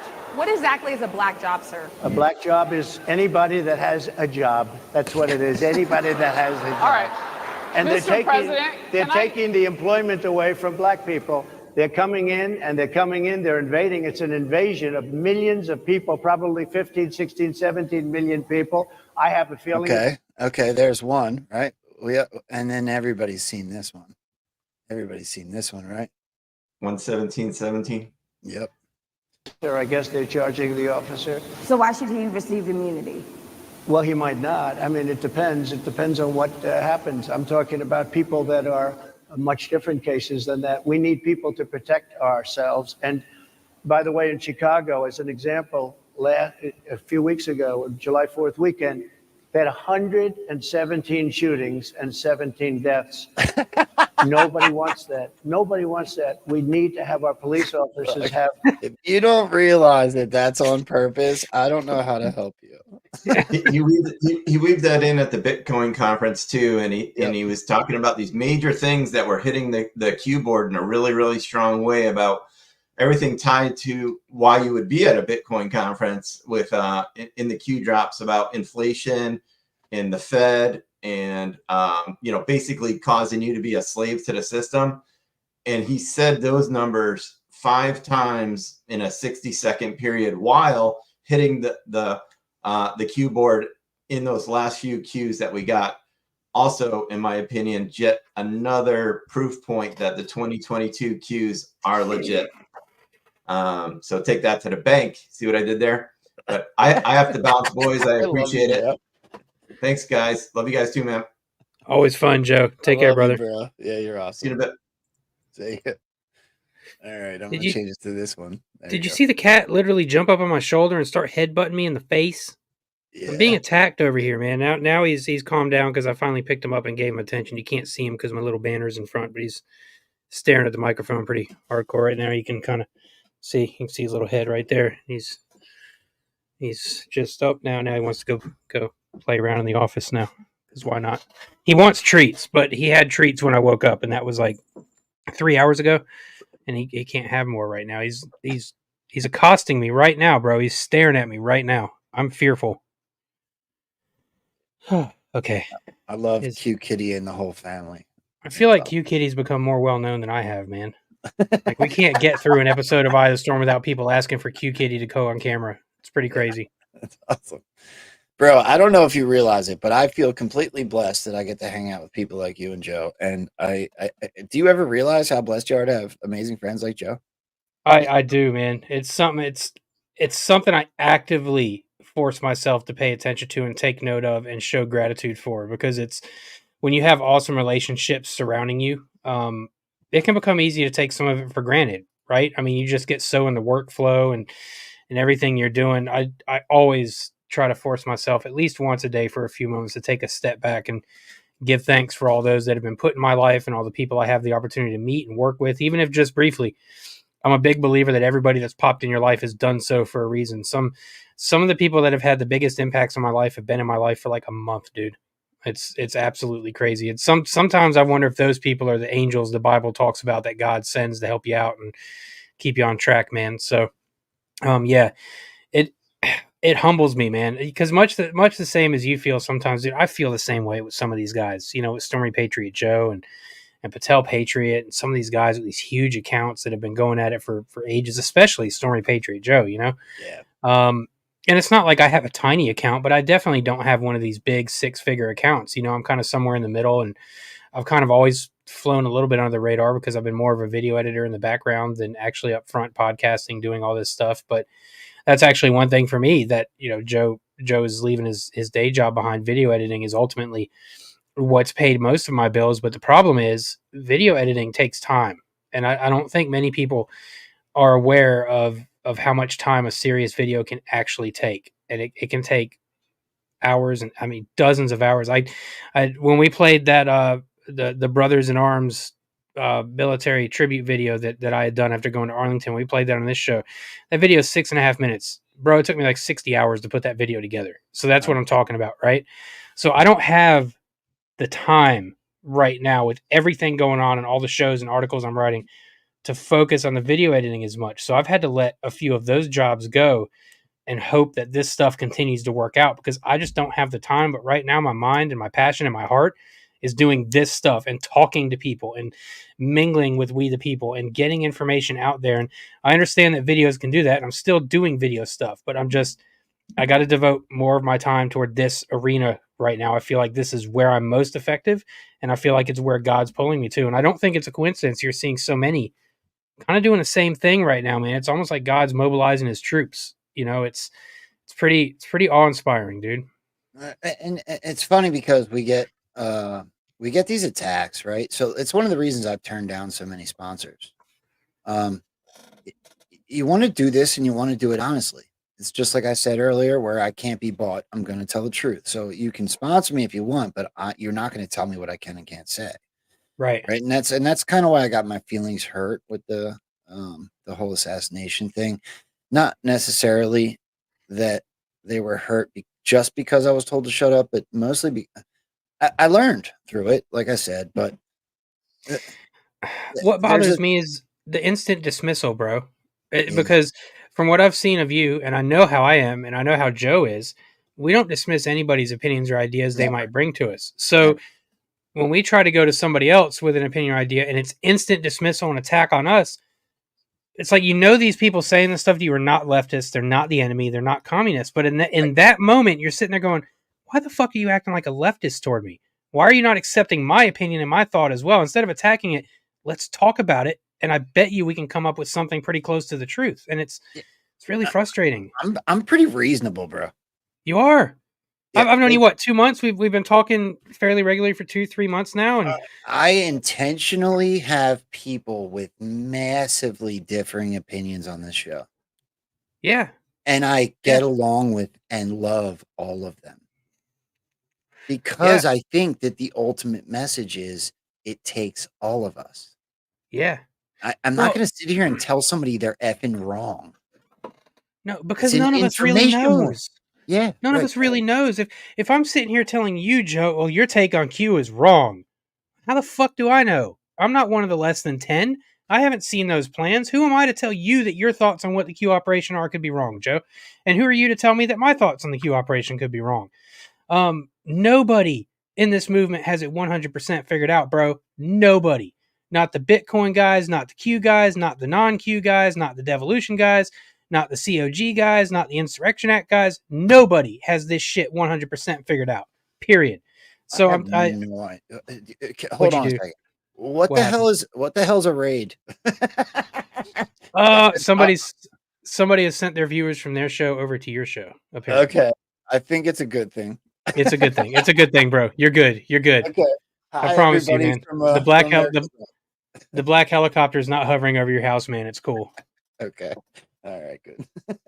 I actually love America Rising Media. That's Sean and On, and Oh, those are good and guys over Johnny there, man. Q. Yeah, Yeah, love good those guys dudes. over there. Yeah. For sure, Thank good you. guys. Welcome everybody. So Welcome, hit that red friends. pill. Take that red pill if you're over on Rumble. Hit that thumbs up. This has been an amazing show. And if you've missed the first portion, Stormy Patriot Joe just got out of here. The whole first portion of the show was absolutely amazing. I'm always so grateful to do shows like this. It's awesome. But Yeah, it's so much fun. Look, before I forget, man, you were just talking about unity, and we haven't done a show together since the RNC. And one thing I've been prattling on about on Eye of the Storm, and even in my profiles, one thing I saw after the RNC, and I'm probably going to get some hate in the comments for this. Warning, folks, unpopular opinion coming. There were a lot of folks after the RNC that were flat out pissed off on a high horse of righteous indignation because we, quote, had to deal with seeing a Sikh prayer. We had to deal with seeing a Jewish prayer. We had to deal with seeing a Muslim prayer. We had to deal with seeing a Hindu prayer.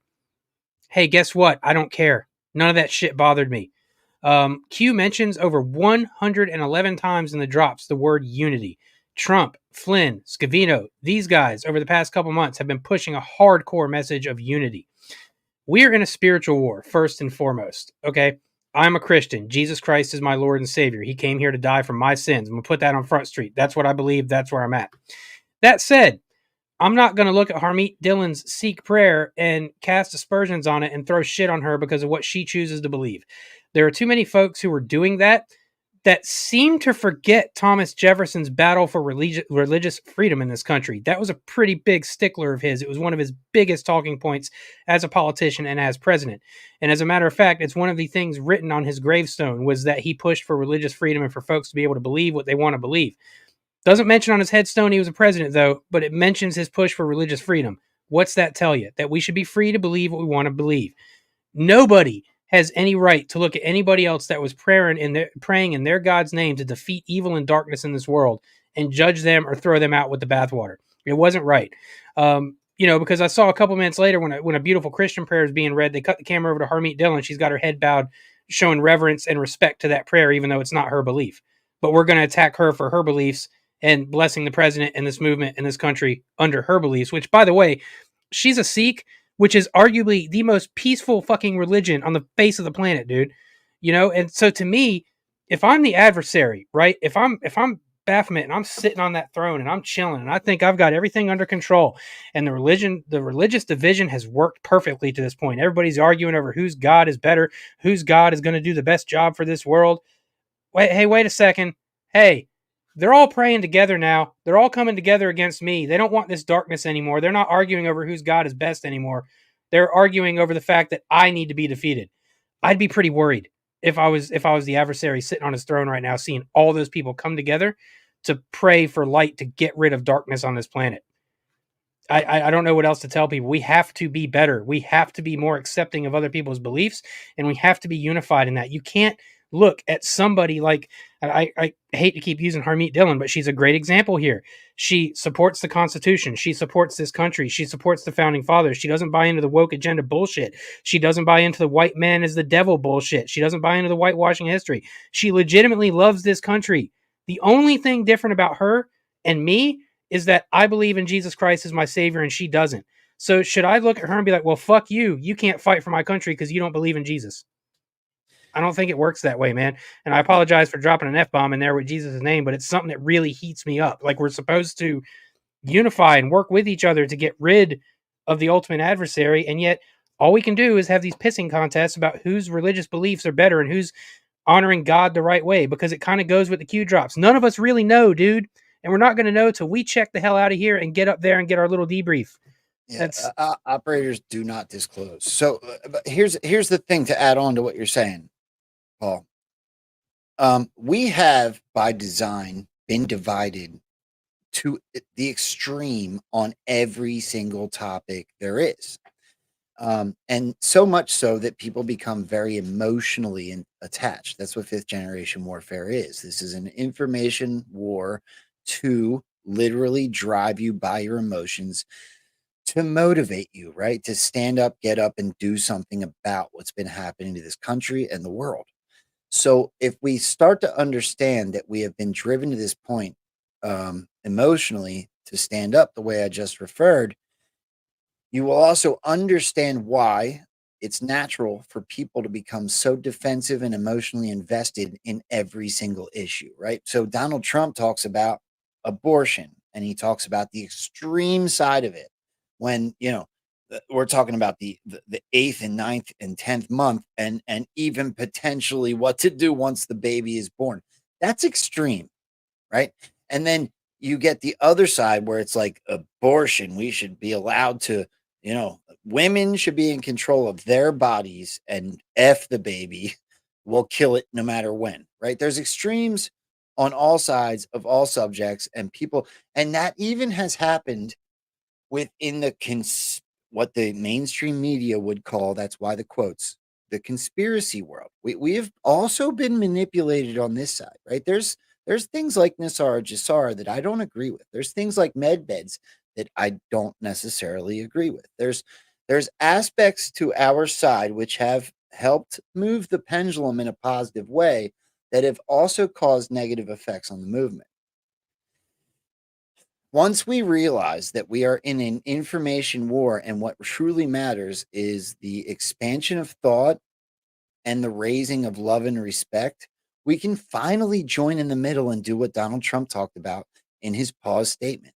We will be able to do what has to be done because everyone will agree with us. Just because someone disagrees with me on a topic doesn't make them the effing enemy. It makes them another member of society.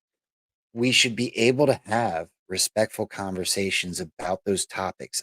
That's the goal, to get back to an actual republic, to get to the democratic parts of the republic which we live. If we're just fighting, what is the freaking point? Yeah. We're just splitting the country. What people don't realize is we're being split to this extreme so that we come back to a unified nation where we can discuss these things. The extreme aspects of it are by design so that it becomes so ridiculous that we become one again. Right. It's literally Psych 101. What you're seeing right now too is, I don't know how it was for you growing up, but for me through school or various other influences, it was kind of like you don't talk about politics or religion in public. They're too divisive. Yep. We fucked up. We probably should have been talking about that stuff the entire time, because what you're seeing now is like a huge blow off of decades of people never being able to talk about that shit, and they're finally talking about it. I don't necessarily see it as a bad thing. Yeah, it's causing a lot of anger and division right now, but you're also seeing, as these fights wear off, you're seeing people start to come back together and realizing what the issue is. And again, that just plays into why it had to be this way, man. There's no other way you could have went about this. You talked earlier about you couldn't force it on people, because that shit doesn't work. The best example of that is the transgender shit.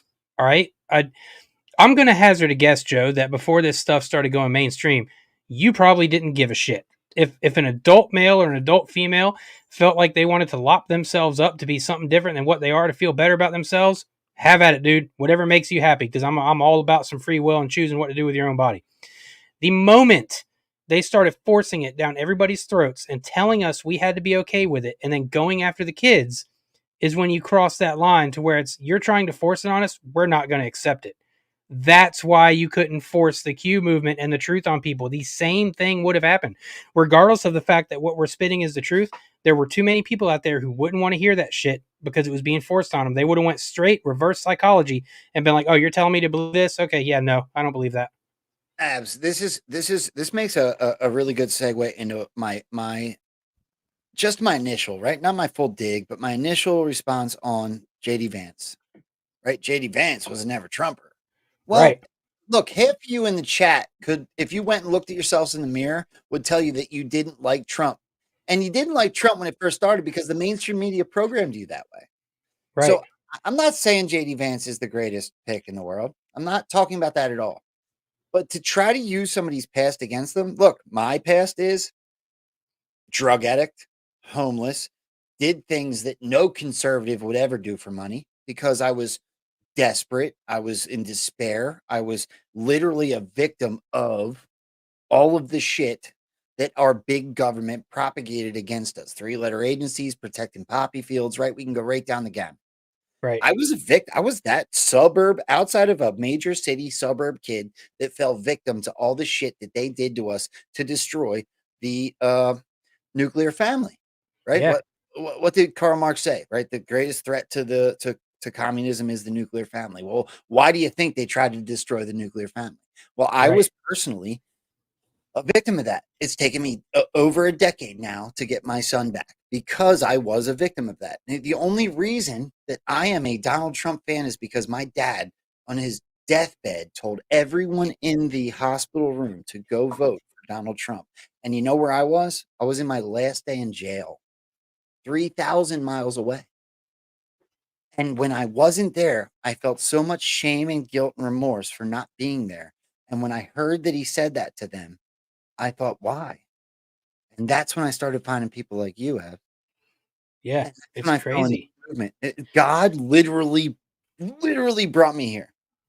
Yeah. It's the same for me. If you want to judge me on my past, have at it, bro. There's nothing you're gonna divulge that I haven't already divulged myself, and there's nothing you're gonna divulge that's gonna defeat me. Like that's I literally drank and pill popped my 20s away. That's what I did in my 20s. I got drunk, I played shows with my band, and I got extremely inebriated almost on a daily basis. And I own it. And I used to be ashamed of it. I'm not ashamed of it anymore because I can look back with 2020 lenses and realize that a lot of that helped me grow into who I am now. And it had to be that way for me, just as your path had to be the way it had to be for you. We don't know why these paths have to be this way, but it's just the way it has to be.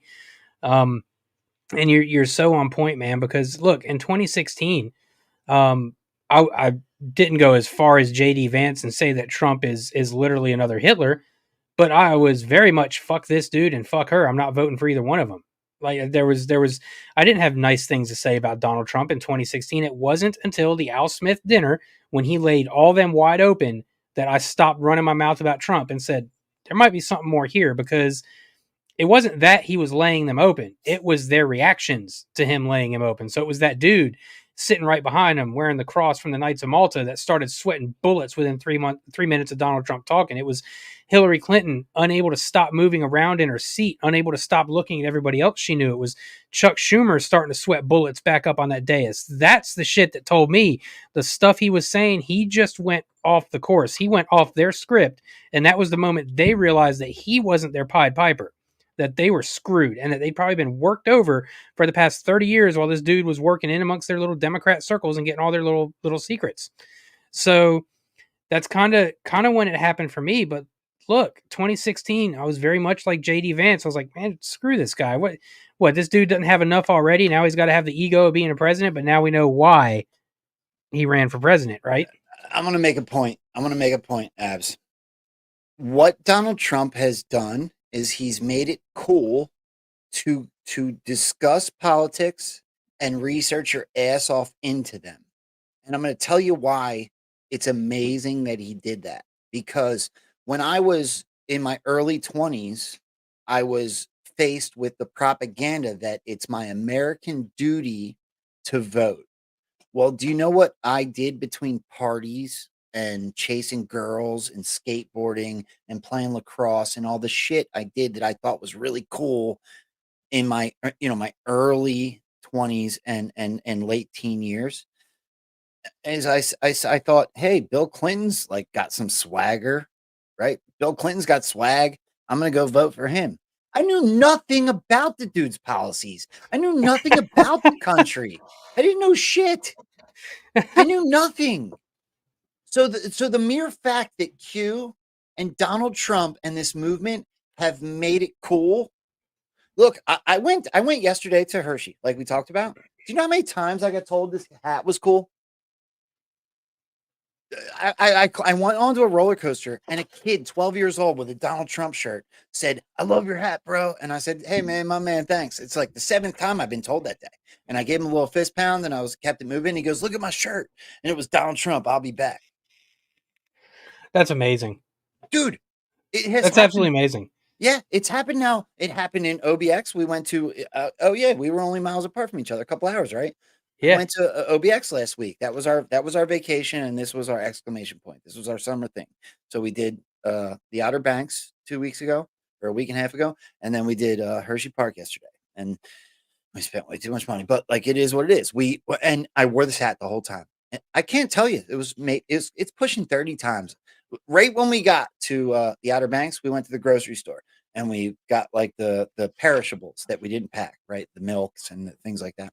And while we are in there, the first thing that happened was I got a nice hat from an old head. And I was like, my man, boom, it is a good hat.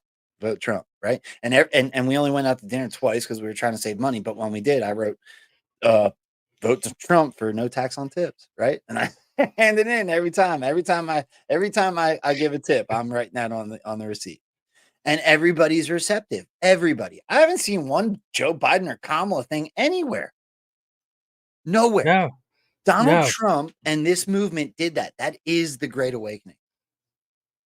Yeah, no, I saw a Biden bumper sticker in Myrtle Beach and a big fat bumper sticker on the back, right? It says Biden. And I'm like, oh my God, give me a break. And then I took a second to fully look at the bumper sticker. It said, fuck Biden. So I was like, okay, cool. We can work with that. No, it's happening everywhere. Last week, man, my neighbors across the street had come over to talk with me for a minute. And I was in the house. I was wearing my Trump shirt with the American flag, and it said Trump 45 through 47 on it. And I was like, whatever. I just pop out of the house, right? Because I usually try to be pretty guarded about that stuff around my area of town. I live in a fairly liberal city. I live in Charlotte, which is about as blue as it can get without being in California or New York, right? And I don't live in a particularly great section of town. So I try to protect myself a little bit and keep away from confrontation, right? But I've gotten to the point where I'm kind of over that shit. And so I just went out front to meet the neighbor with my Trump shirt on. And before I can even get a word out, dude like looks at my shirt. He's like, oh, my man, you're a Trump guy too? I was like, yes, I am. He was like, yes. And this dude is like, he's how can I phrase this? He is definitely a ghetto black dude. Okay, he's done time. I'm from the hood, bro. You ain't gonna offend yeah, me. he's hood as shit. All right. Yeah. He's the dude you would want on your side if shit goes completely tits up, right? And so just hearing him tell his story, and he's sitting there like, look, man, he said the same thing that one dude said in the video that went viral last year after the mugshot. He's like, Donald Trump's the only president in my lifetime tried to make shit right with my people and give us $500 million, and they stopped him from doing it. He's like, when Trump was in office, I was making more money than I've ever made in my life. He said, I was getting taken care of. He said, and then I got to deal with these people telling me I'm not black if I don't vote for them.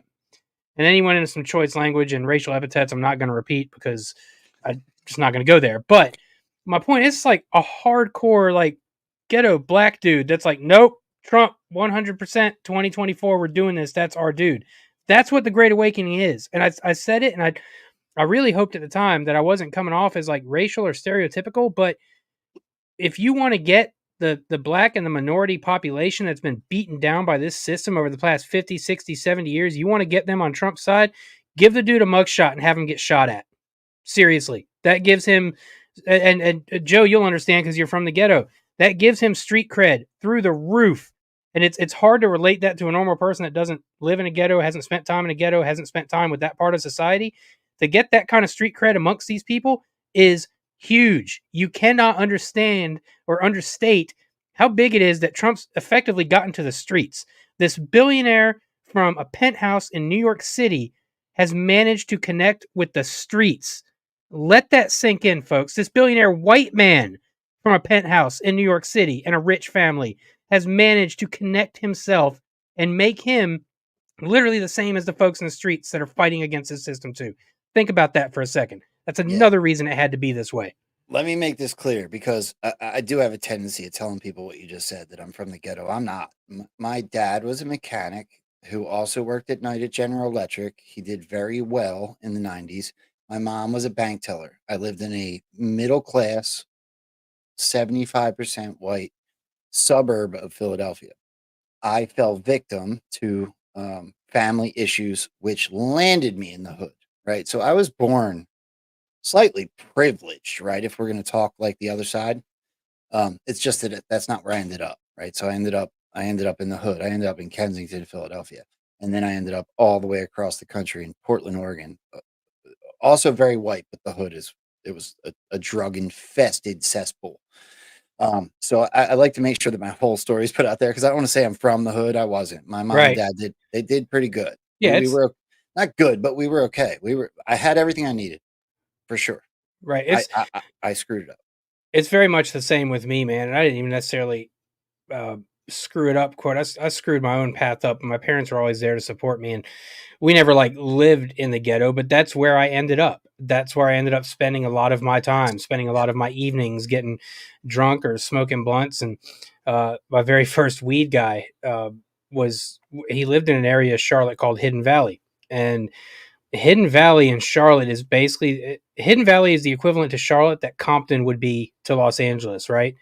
I didn't know it at the time. I was a naive 18, 19-year-old just wanting to score some bud, right? So I'd start hanging out with this guy and went over there quite a few times to just smoke and chill with him and his homies. And it wasn't until a couple years I discovered that the Hidden Valley Kings are like a gang on the level of the Bloods and the Crips, and that the only reason my white ass was allowed to walk into that ghetto was because I was friends with this dude and he vouched for me, and that was it. And that when I realized that, I was like, oh. And that was actually one of those things that kind of started to steer me toward the right direction. Was, dude, you were in a seriously dangerous situation without even realizing it.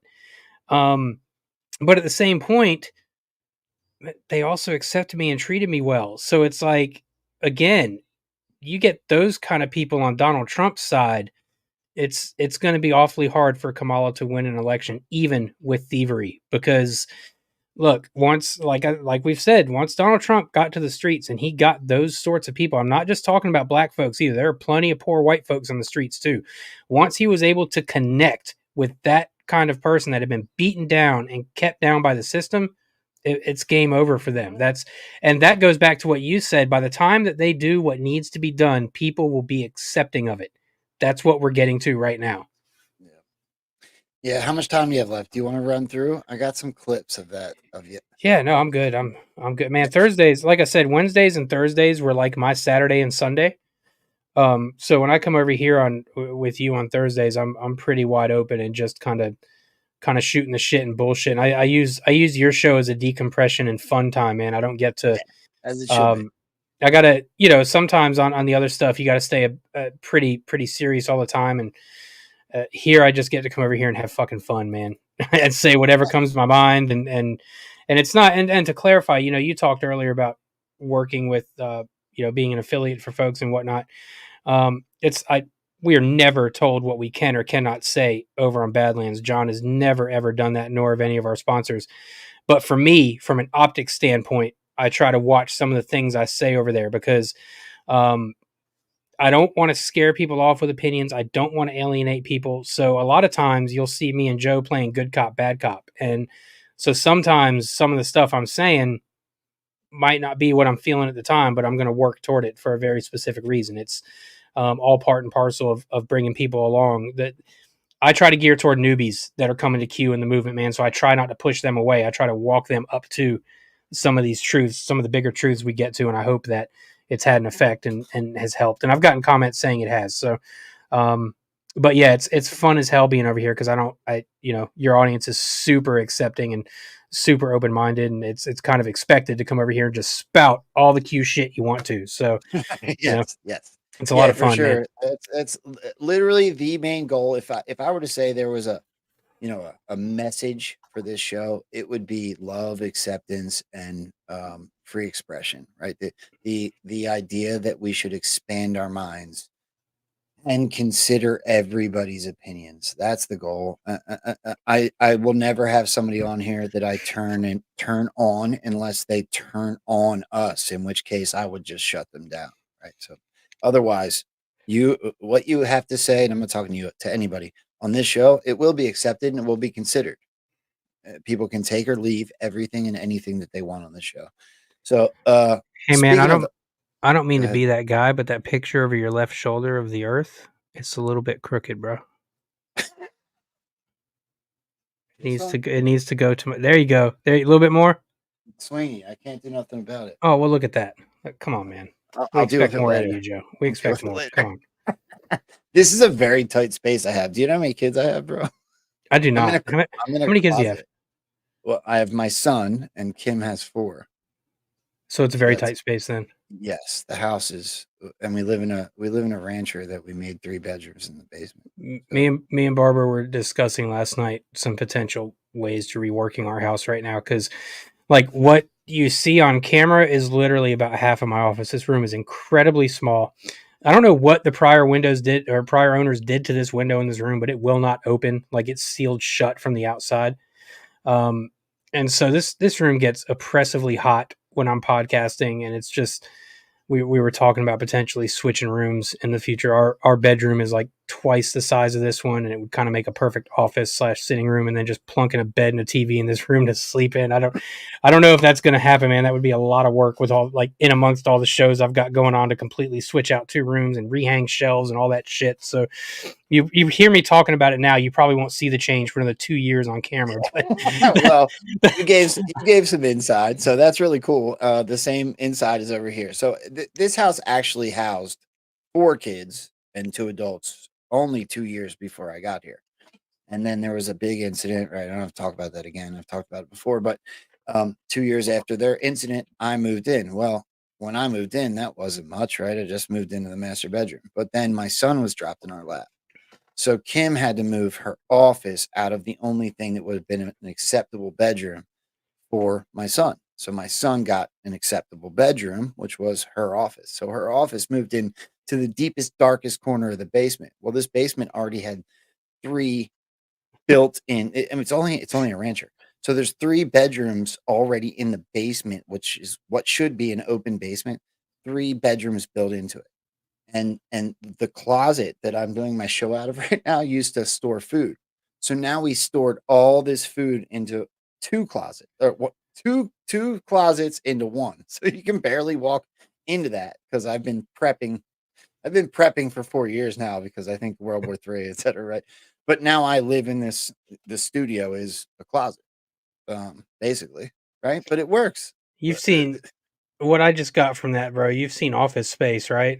Yeah. Why do I feel like you kind of Miltoned your wife and stuck her ass down in storage room B? It's her space is bigger than mine, but there's a bathroom next to it, so the kids use them. I had to have the private one that's like tucked away in the corner, but I can barely get I was out. told I there would can be barely cake. leave here without pushing these ones over. I can't That's walk in my true. office without knocking some shit over. It's a fact. I'm Well, the gonna cool- get out of this chair. When this show's over, I'll get out of this chair. I will knock something over. I fucking guarantee it. The really cool part is the oldest, the girl that's been through the most trauma other than my son in this household. She's off on her way to West Virginia University in about a week and a half. Mountaineer. Nice. I get her bedroom, bro. Oh, The studio's gonna move. I see. So you're both talking about moving studios and Yes.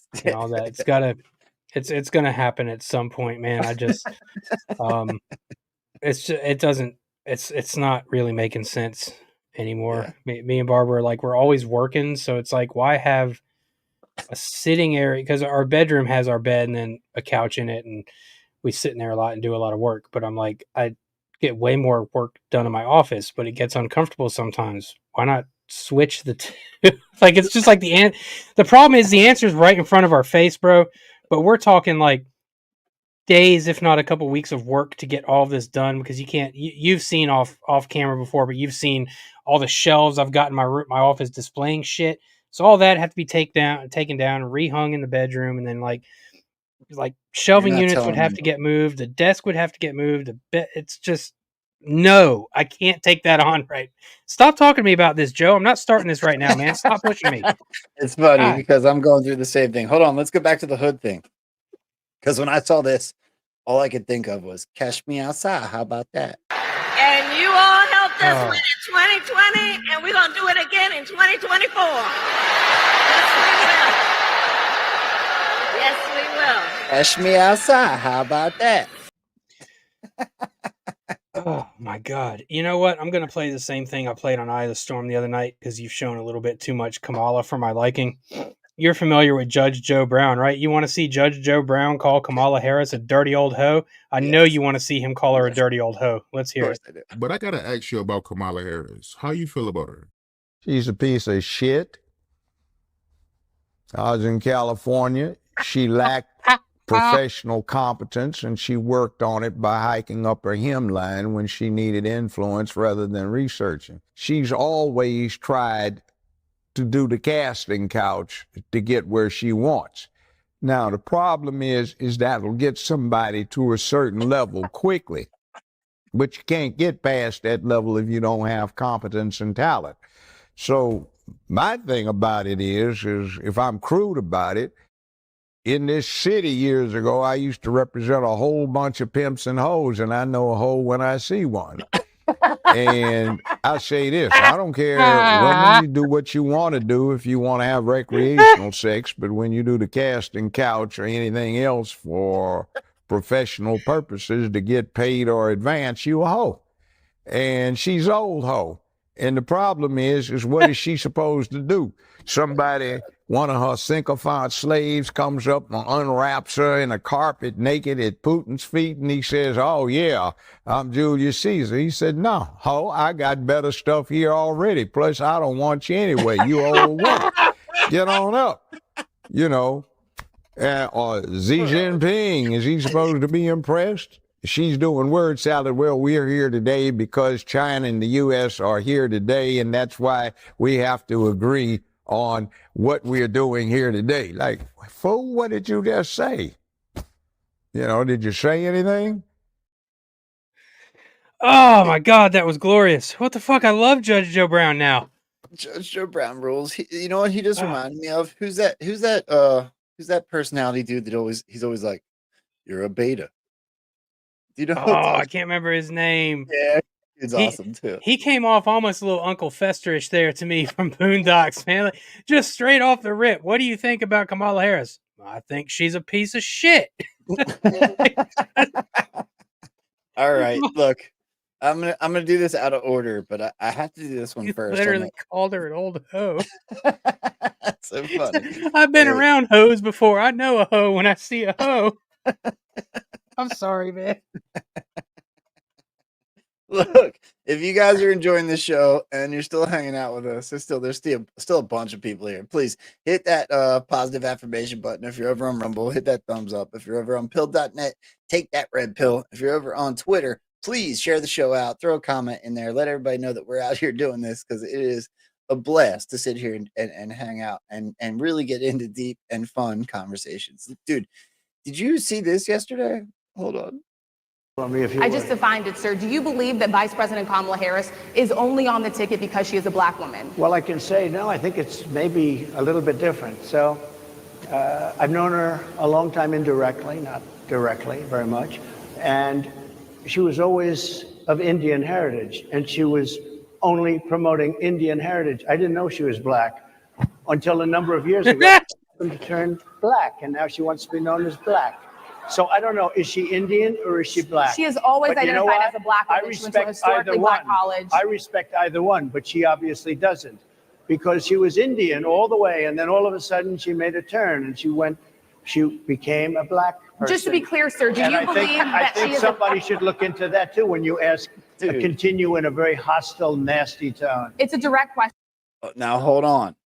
So that's what happened yesterday, and that's there's a level of cringe that comes along with that, right? Right.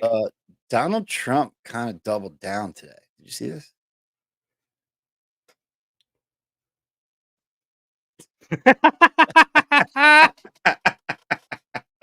So Donald Trump on his Truth Social just an hour before the show said, "Thank you, Kamala, for your nice picture you sent from many years ago. Your warmth, friendship, and love for your Indian heritage is very much appreciated." And there she is. He's literally Donald Trump's Truth Social. Now hold on, because then there's this. Grandparents were phenomenal. We would go back to India like every other year. My grandfather fought for and was a defender of the freedom of India. When I was a young girl, being the eldest grandchild, my grandfather would take me on his morning walk. All of his buddies, who also were great leaders, And they would talk about the importance of fighting for democracy and the importance of fighting for civil rights and that people would be treated equally regardless of where they were born or the circumstances of their birth. Get out there and fight for the best of who we are. Those walks along the beach in India really planted something in my mind and created a commitment in me before I even realized it that has led me to where I am today. Ladies and gentlemen, it is my true distinct pleasure to introduce the first senator of Indian American heritage in the history of U.S. Senate.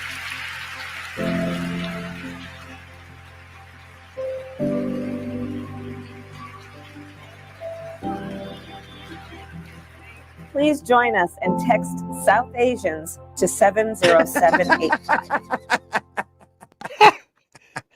So, look, Donald Trump came about his assessment honestly, right? Because look, we just saw those. I'm going to do, just out of full disclosure, my really close friend, Feisty Cat, also sent this. So this doesn't necessarily make me think that the women he was up against yesterday were correct, specifically the one he was very angry at. But there is apparently some Kamala Harris Jamaican heritage, at least according to Donald J. Harris. Oops. So, as a child growing up in Jamaica, I often heard that my parents. So she also has Jamaican heritage, according to this. But she only claimed Indian for a very long period of time. Oh, sorry, I thought I had it up. This is the cackling hoe Kamala Harris Jamaican's heritage updated 14/1 of 2019. I don't know what's real and what's not anymore, to be honest with you. Yeah, I'm confused, bro. Yeah. I know he's beating the shit out of this birth certificate thing with her, just like he did with Obama. But me and Joe kind of feel like this one might have some teeth to it. Like I don't think she gets to the gate as the nominee, bro. I still think it's going to be Hillary. Hillary is like the most fitting villain to finish this thing out for Donald Trump. I mean, it just makes too much sense to me. Have you heard me out on my opinion on why I think you're exactly right? Maybe in passing, man, but I don't get the opportunity to watch all of your shows as much as I would like. So I think that you're right for this reason. There's, in my opinion, an aspect of what we're looking at in the drops, almost like they're counting down, right? So certain drops are hitting, certain things that are happening in the news unlocks the map, are hitting the boards, like some of the stuff we showed earlier in the show. However, it does seem to me that we're looking at a bit of a countdown. And we all know how the drops end: 4, 3, 2, 1, 0. Hillary Clinton is the hottest topic of those posts. I don't see any way that it can't end with a full circle finale with Hillary Clinton, where she is completely exposed and potentially those drops become deltas or reality or whatever you might want to say. Hillary Clinton is the one that we believe, typically most of us believe, Donald Trump won 2016, right? How many times have you heard they never thought she would lose? Right? So if we're looking at a show, if there's that aspect, which I believe there is, Patriots in full control, then it would come full circle to the final countdown. And Hillary Clinton needs to be exposed. Absolutely, man. And I align with that. Just I think the more we're seeing, we are seeing the drops kind of play out backwards, right? And like you said, that very first drop is Q responding to an anon saying that Hillary had been arrested.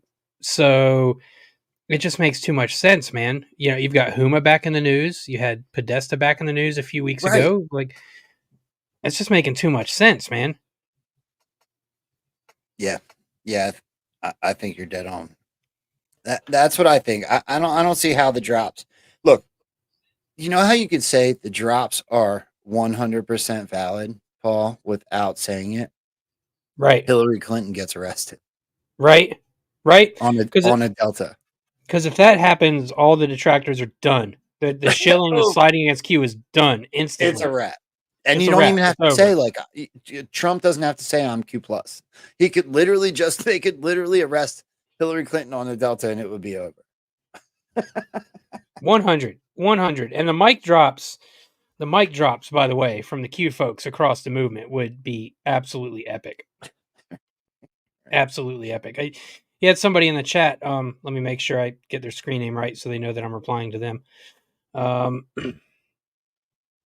It was Whirlybird asked if I could share that clip of Judge Joe on my Telegram channel. I just did, my friend. So go check out my channel. I just posted it over there. Somebody, Brenda, if you could take that and share it on my channel. Or whoever might be in here that's a moderator. If not, I'll get it afterwards if none of you guys are in here. Do you want to go through a few clips of yesterday's, like more in order? I'll skip the ones that we did. Yeah. Did you see the first one? Did you watch it yesterday? Of course not, bro. I can't stand that bitch, dude. Are you talking about Kamala? Or are you talking about Trump? No, I'm talking about Trump. With okay. the did you watch? I saw a few clips, not in order, and certainly not all of it. Dude. But I've seen maybe a handful of stuff from this event yesterday. Yeah, and I noticed the way all of our least favorite folks are reacting to it tells me that Trump nailed it. How long is this one? 2 minutes. All right, I'm gonna play this one over the screen. Watch this. Check. This is the first. This is literally hello. This is Donald Trump sitting down. This is the first thing that happens. It was awesome. It was mind blowing. Some people think that it's going to be spun by the media in a way that makes him look really bad. I disagree. If you know Donald Trump and you understand what's happening, prosecutions, assassination attempts, the girl that attacked him from ABC did herself a disservice. And just wait for it. Check this out. So appreciate you giving us an hour of your time. I want to start by addressing the elephant in the room, sir. A lot of people did not think it was appropriate for you to be here today.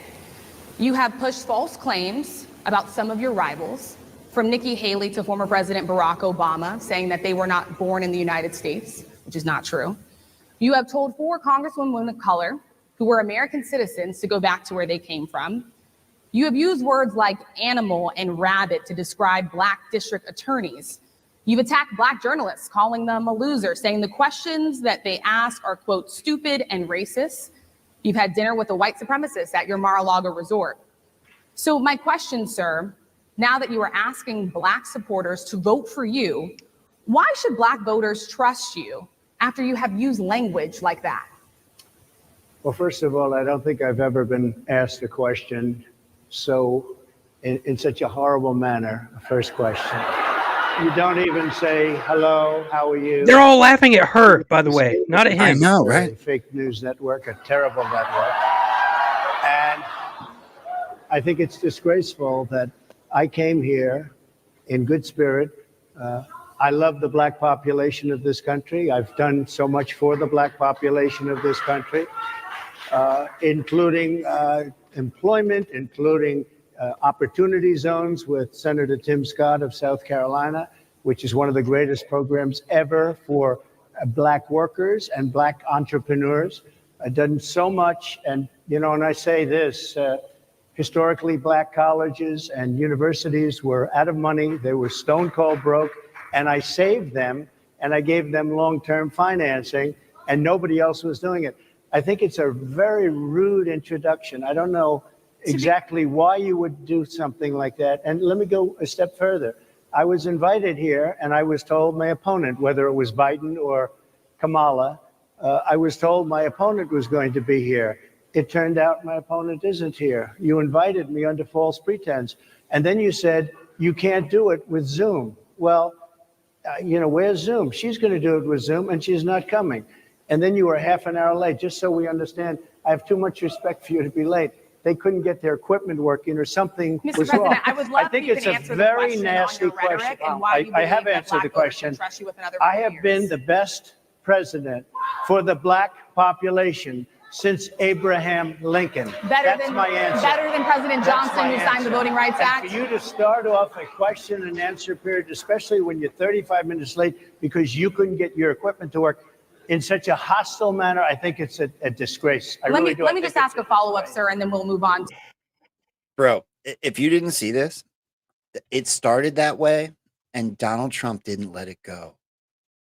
He was mad. You could tell he was strategically. You know that clip of Donald Trump where he says, if anybody tries to screw you, you should screw them back. Yep. Tenfold or whatever he said. Yep. He showed that in this whole thing. I'm pulling something up right now that is going to directly refute one of the things she said and shows how absolutely positively ignorant this bitch is. Just give me 1 second to get the screen cap here. Yeah. Do it. I'll wait, and I'll keep going after that because this gets better and better. This gets so good. Here we go. It's uploading now. There we go. So so you're saying you did better than LBJ, who signed the Civil Rights Act? Check this out, friends. These Negroes, they're getting pretty uppity these days, and that's a problem for us since they've got something now they've never had before, the political pull to back up their uppityness. Now we've got to do something about this. We've got to give them a little something, just enough to quiet them down, not enough to make a difference. LBJ. Also LBJ, I'll have those niggers voting Democrat for the next 200 years. Yeah. Tell me more about how this guy was some kind of fucking free light for civil rights and a bastion of freedom for black people, because he wasn't. I just did a thread on LBJ because do you know why? Do you know why I did the thread on LBJ? I'm going to give Trump the credit. Because he was a gigantic piece of shit, but you can go ahead. I believe that Donald Trump points back at things historically. I think that this operation points back at things historically, maybe is what I should say. So we just saw Donald Trump have an assassination attempt that wasn't successful. So what did that point at? That pointed it at Ronald Reagan. Right. So we just had a sitting president drop out of a race. That hasn't happened since when? LBJ. LBJ, depending on which side of the coin you sit on, is either what this cackling hen just talked about or the most corrupt president since Joe Biden. Historically. Right. I mean, all the way up to murder. Right. This dude literally had... Under LBJ, I'm going to go off the top of my head. I don't remember the whole thread off the top of my head, but I'm going to try some of it. But under LBJ, if I remember correctly, JFK was the sitting president that was investigating him as vice president. Yep. Martin Luther King was assassinated. Malcolm X was assassinated. Rodney King was beaten up. And what did Malcolm X say? Not but weeks before he was assassinated, that the white liberal is your enemy. He didn't say the white man. He said the white liberal is your enemy. Literally the first president to say, the first Democratic president to say, we can't just keep calling them N-words. We have to trick them into being on our side. Right. That's as racist as it gets, bro. Right. That's and they model Joe Biden directly after LBJ. Right. And they're proud of this.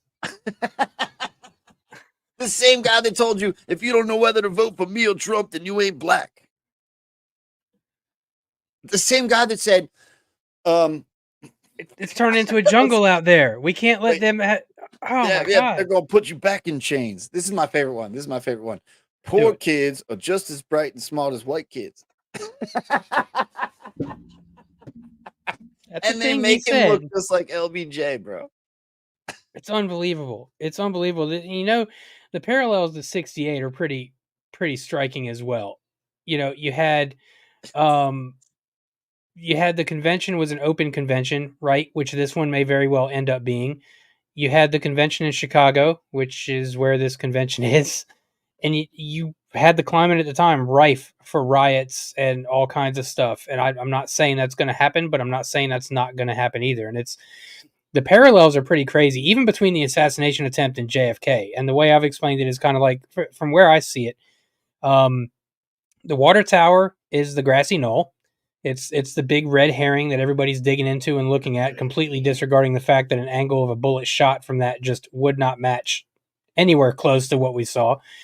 The rooftop is the Texas School Book Depository, and the window under the rooftop, that second floor window, is the sewer drain, which if you follow me, you know that's where I think the kill shot in the JFK assassination came from. So the parallels there, and then you've got the 68 thing with Biden dropping out and the convention coming up.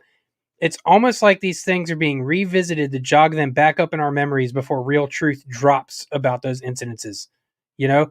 And it's also not lost on me that in 68, we saw a presidential candidate murdered as well. That's another one in the 68 tie-in that's kind of crazy, is that, you know, LBJ drops out. The guy who was going to replace him on the Democratic ticket, Robert F. Kennedy is obviously taken out in the summer of 68. That was the other one. Yes, you're right. You're right. So it's like, okay, well, the guy running for Republican president almost just got taken out. He had RFK taken out. It's me and Joe aren't sold. This shit's done yet. I think we may see another attempt. If not on Trump, then what about Vance? What about? But they would love. Look, these people greased JFK. He was one of their own, right? And he was doing a good job. Do you think for a second they won't grease one of their own that's doing a terrible job? They want to get out of the way just so they can use it as a pivot point to blame some crazy MAGA extremist? They would absolutely do that all day, dude. That's why I've been telling people, stay frosty. You see something, say something. I do believe we're watching a movie, but I also don't believe that the deep state is completely powerless. And I don't believe that because I've read the Bible. And the deep state ultimately worships Satan. And they work under his commands, under his demands, under his rules and regulations and all that shit, right? So if you've read the Bible, you know that you're not really going to ever fully defeat Satan. Like you're not with the way we've seen, man. It's just, to me, you can't have so much control that you could not have some random dumbass walk into a supermarket and shoot it up. Like, people are still going to do evil shit. Okay. But I do think the big events, you know, the 9/11 stuff, the nuclear bombs, if one is dropped, air quotes there for a reason.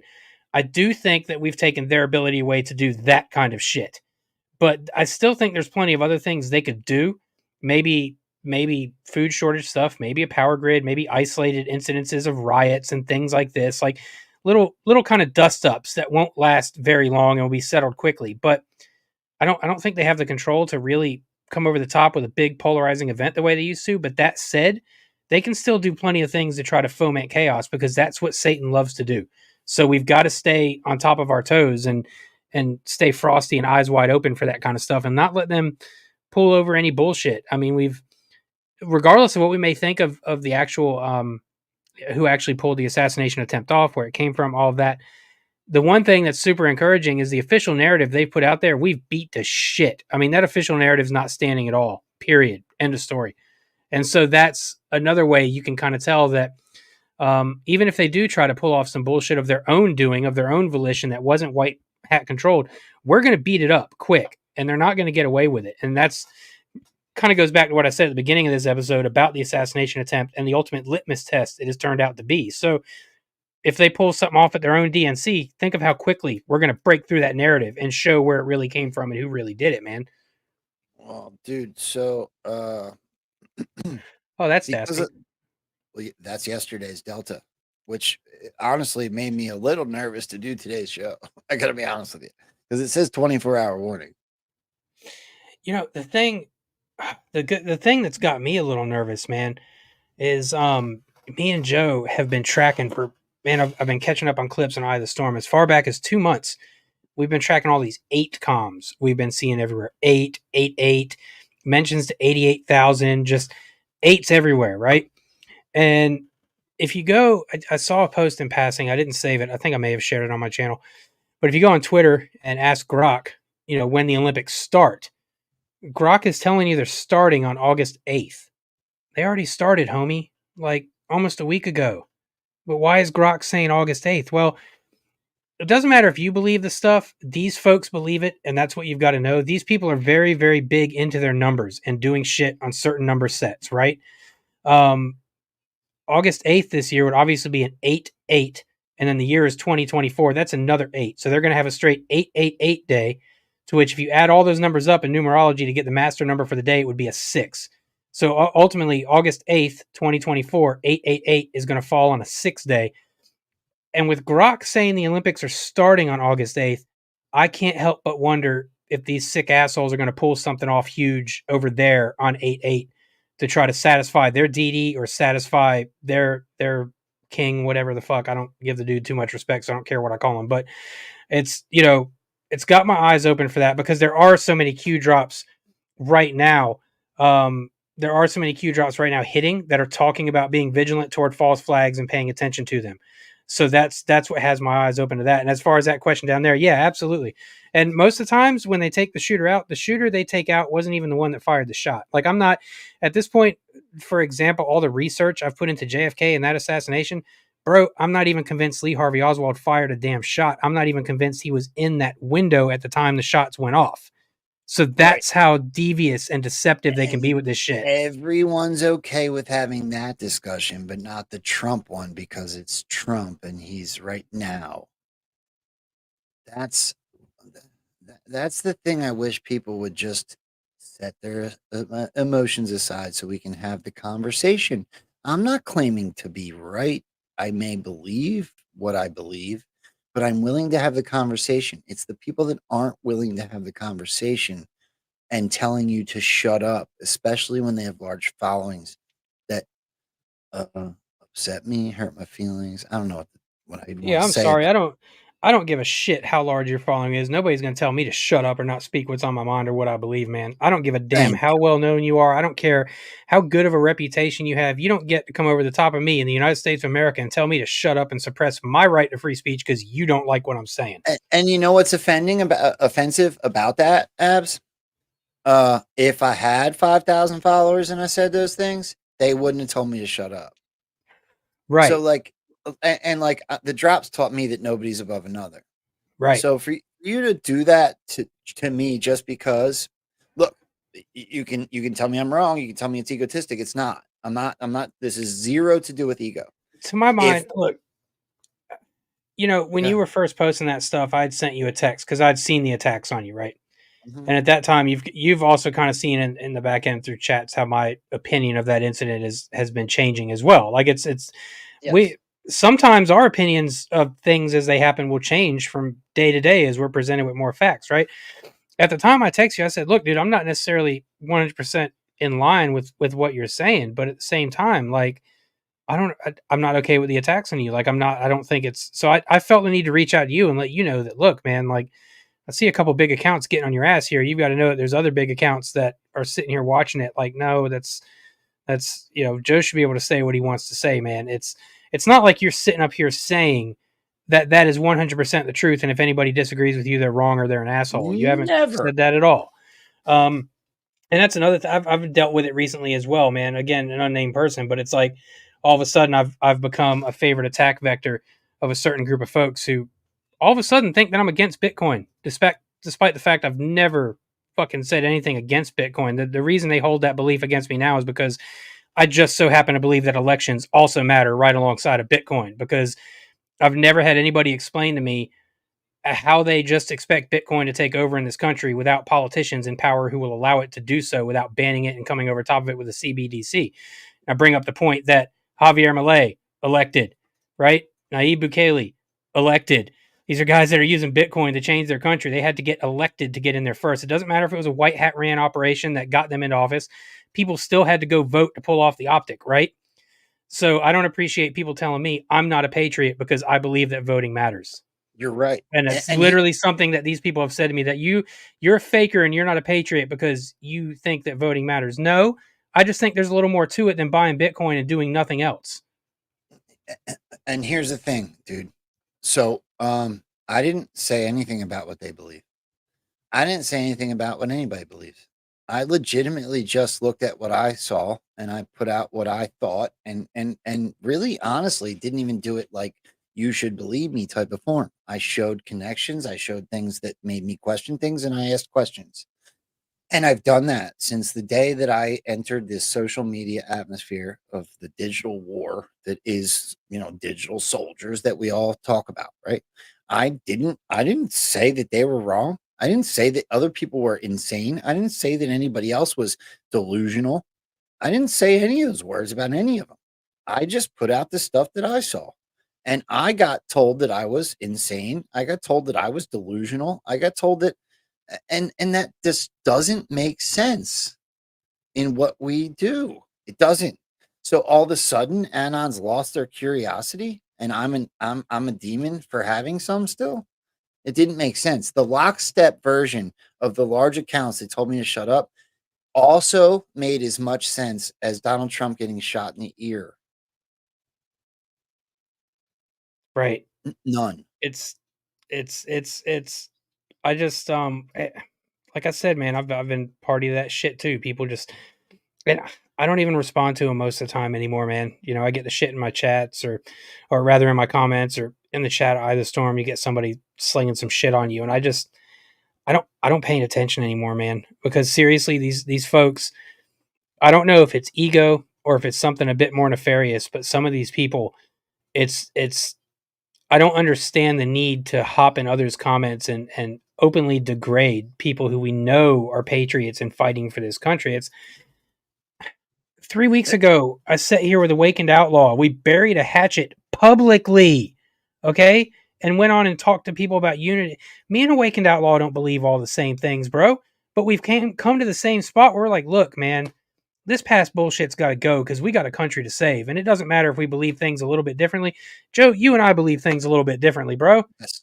I'm never going to sit here and tell you to shut up or not let your opinion be heard. If I think you're wrong, I'll be like, I think you might be wrong in that. You saw that day with Super Smart Paul, who's way smarter than I will ever.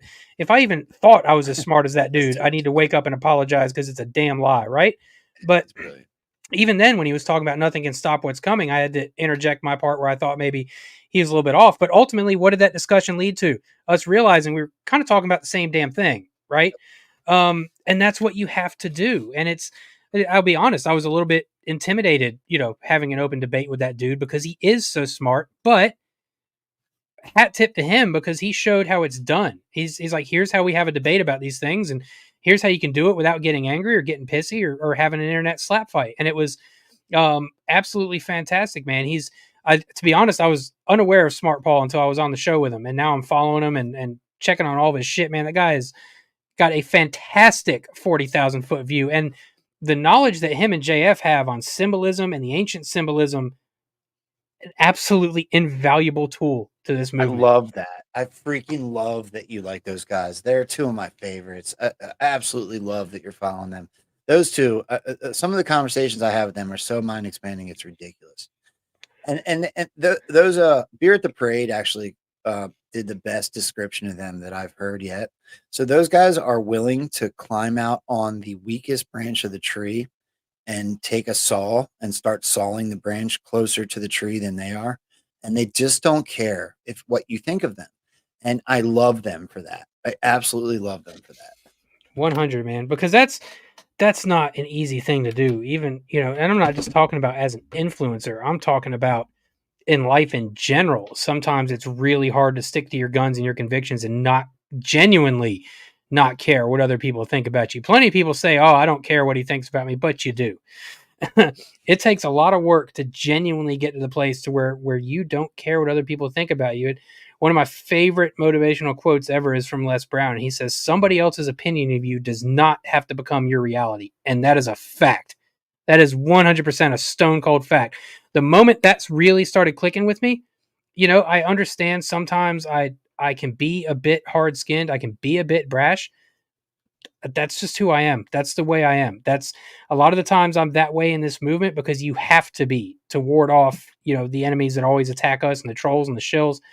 But it's just where I've come to. It's like I am what I am, and either you like me and I will absolutely love you and appreciate you for that, or you can hate me and I'll love you and appreciate you for that too. That's would you now and you 3 years ago agree? Probably not. No, me 3 years ago was much more headstrong and much more emotional.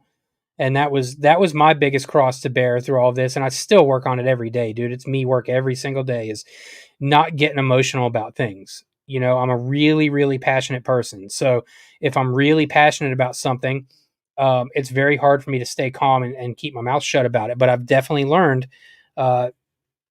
how to do that to a better degree than I did 3 years ago. And I think that if I could go back to me 3 years ago and give me any advice, it would really be, don't react. You give things a little bit to settle, and then you start going through what's on the ground.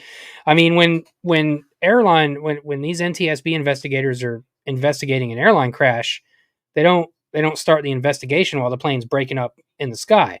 This is a bit macabre, but it's got to hit the ground first. The accident has to happen first before you can go back and assess it and fix what was wrong. It's very much what life is about, man. You're always going back and assessing things you may have deemed wrong about yourself, or that you needed to be better about with yourself. And that's something we all have to do, man.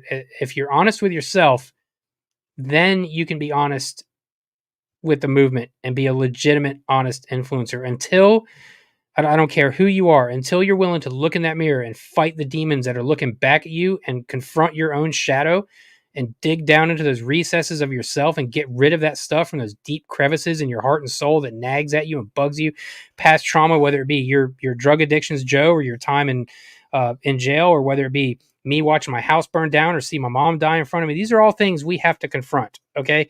And if you don't confront them and you just set them off to the side and let them simmer, you're not being honest with yourself, which means there's absolutely, positively, 100% no way you can ever be fully honest with your followers. You have to be honest with yourself first, which is one of the things that made me respect you so much off the gate, was how open you are about your past and owning it and saying, look, this is what I was. I'm not some super Christian angel that's walked this perfect line and been this super huge bastion of light for Christianity and God my whole life. That's not the way it works. And so you've got to be honest with yourself, man. And that's one thing I would implore all Anons to do. All people fighting for truth and fighting for this country, you have to be honest with yourself first, man. There are going to be things you're going to look at about yourself you don't like and may not want to confront, may not even want to admit about yourself. You know, something as simple of, hey, I was at this place and it started, some serious shit started going down. It scared the hell out of me. So even if you don't want to admit that fear, you're lying to yourself. And I can say that from a place of, you know, I've told you the story and your viewers have probably heard it by now. When I was 21, getting robbed at gunpoint, right? Pistol whip, thrown in a cooler, all that shit. For years, I set that off to the side and would not admit that scared the shit out of me. Anytime somebody would ask me, nah, man, it wasn't that bad. It was all right. It was fine. No, it wasn't fine having the barrel of a gun put in your forehead with somebody's finger on the trigger and impressing the gun hard enough in your forehead to leave a bruise. No, that was not okay. And it was actually a huge disservice to myself and my soul to sit there and say that shit was okay for as long as I did. And when I said earlier in the show, I spent my 20s drinking and popping pills, that was why. Because the anxiety and the depression and all the PTSD that incident gave me that I ignored just kept building and building and building till it finally reached this blow off point where I black out at work, burn the shit out of my hand 10 or 15 years later, and sets me off on the course to correcting my life and having my own great awakening. But my point is, my failure to be honest with myself and the fear that I had within myself held me back for 15 years of my life. That's 15 years I'm not going to get back. That's 15 years further I could be right now. Okay. And I'm not saying that like my life is shitty. It's not. You know, I have a roof over my head, but I'm 42, dude. I should own my own house. You know what I mean? There are certain things that, and I try not to compare myself to other people. That's a very dangerous thing to get into, right? But at the same point, I look at my age and where I'm at, and I'm like, sometimes I can't help but wonder where I would be if I didn't have those 15-ish years where I had this demon sitting on the couch with me I didn't want to confront and was always kind of letting him drag me back down every time I started getting up, man. And it wasn't until I finally confronted all of that I was able to start rising above it and getting some steam going in my life. It's still an everyday struggle, dude, but it just goes back to my point. It got a bit long-winded, but you have to be honest with yourself first and foremost before anything else can happen. I'll be honest with you. I wrote down the timestamp because I'm probably going to clip that rant because I thought it was so brilliant. So thank you, sir. I'm not the only one. There's probably many people in this chat that related to exactly what you just said there.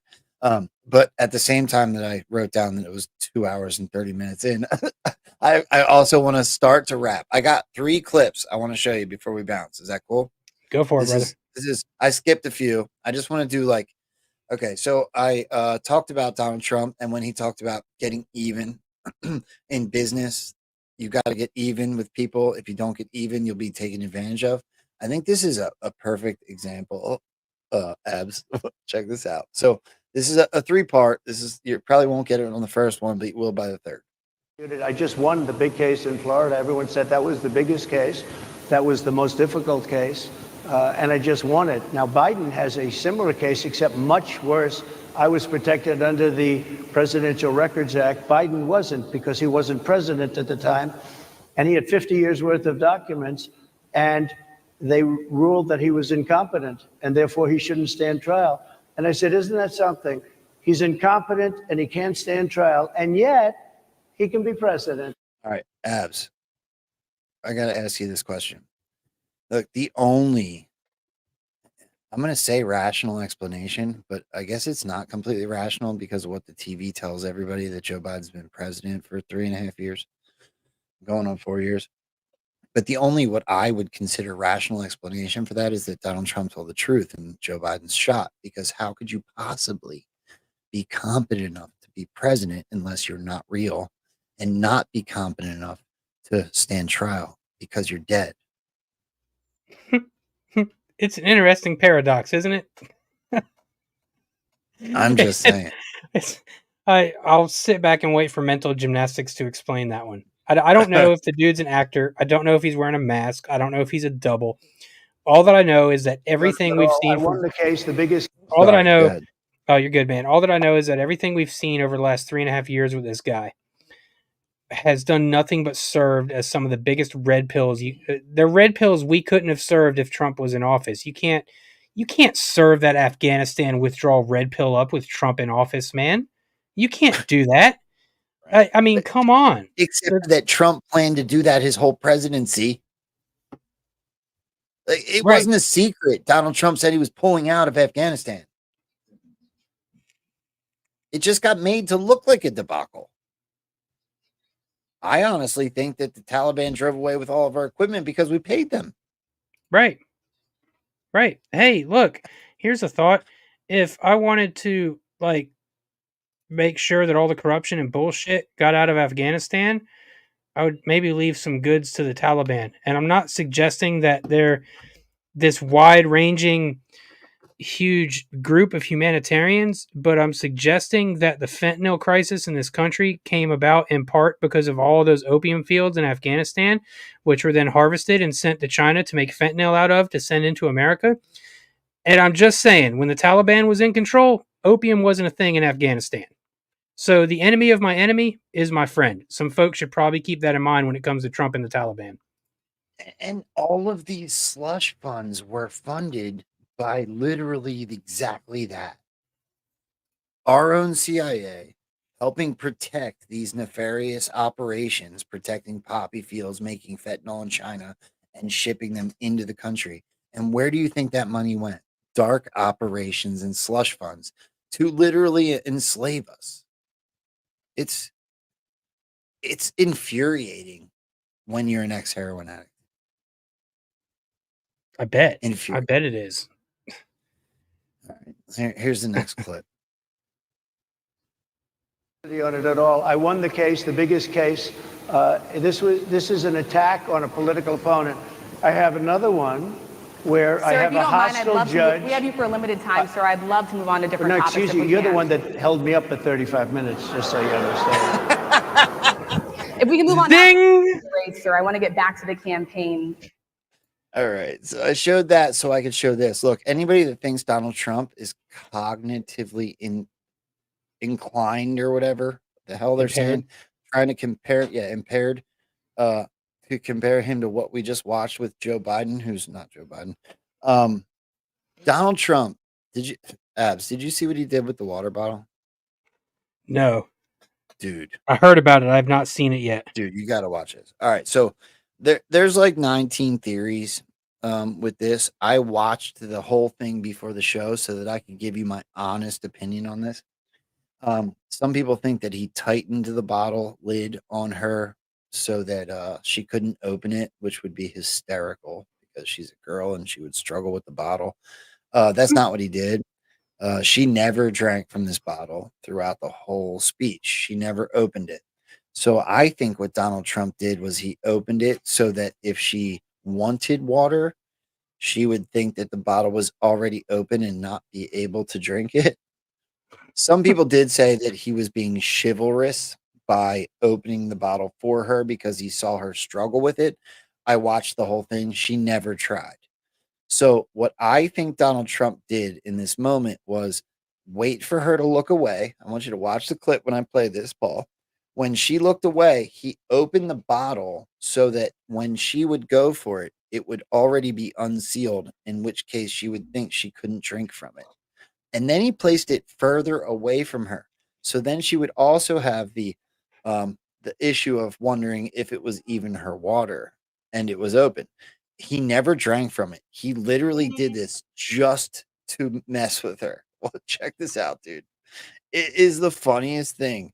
Donald Trump in the middle of this horrible roundtable where he can't hear Faulkner and he can only hear the girl closest to him, which he obviously is not happy with. And when she looks away, watch what he does.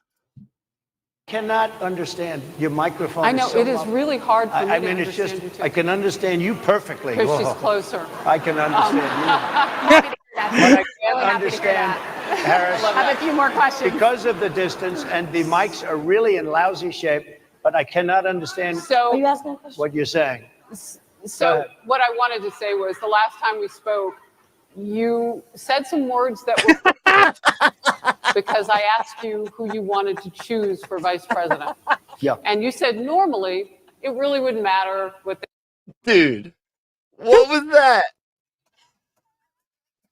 That was trolling. 100%. He was just trolling her, dude. She even looked down and noticed the water had moved. Dude, you want to know what Kim tried to do? Because we were at Hershey Park and we were doing our little anon thing every time the kids would go on the roller coasters. Kim was like, "What about all these Blackwater posts?" I'm like, "You can't do that." You can't. She wanted to tie the Trump talking to this black group of politicians and the water to Blackwater. Abort! I was like, no.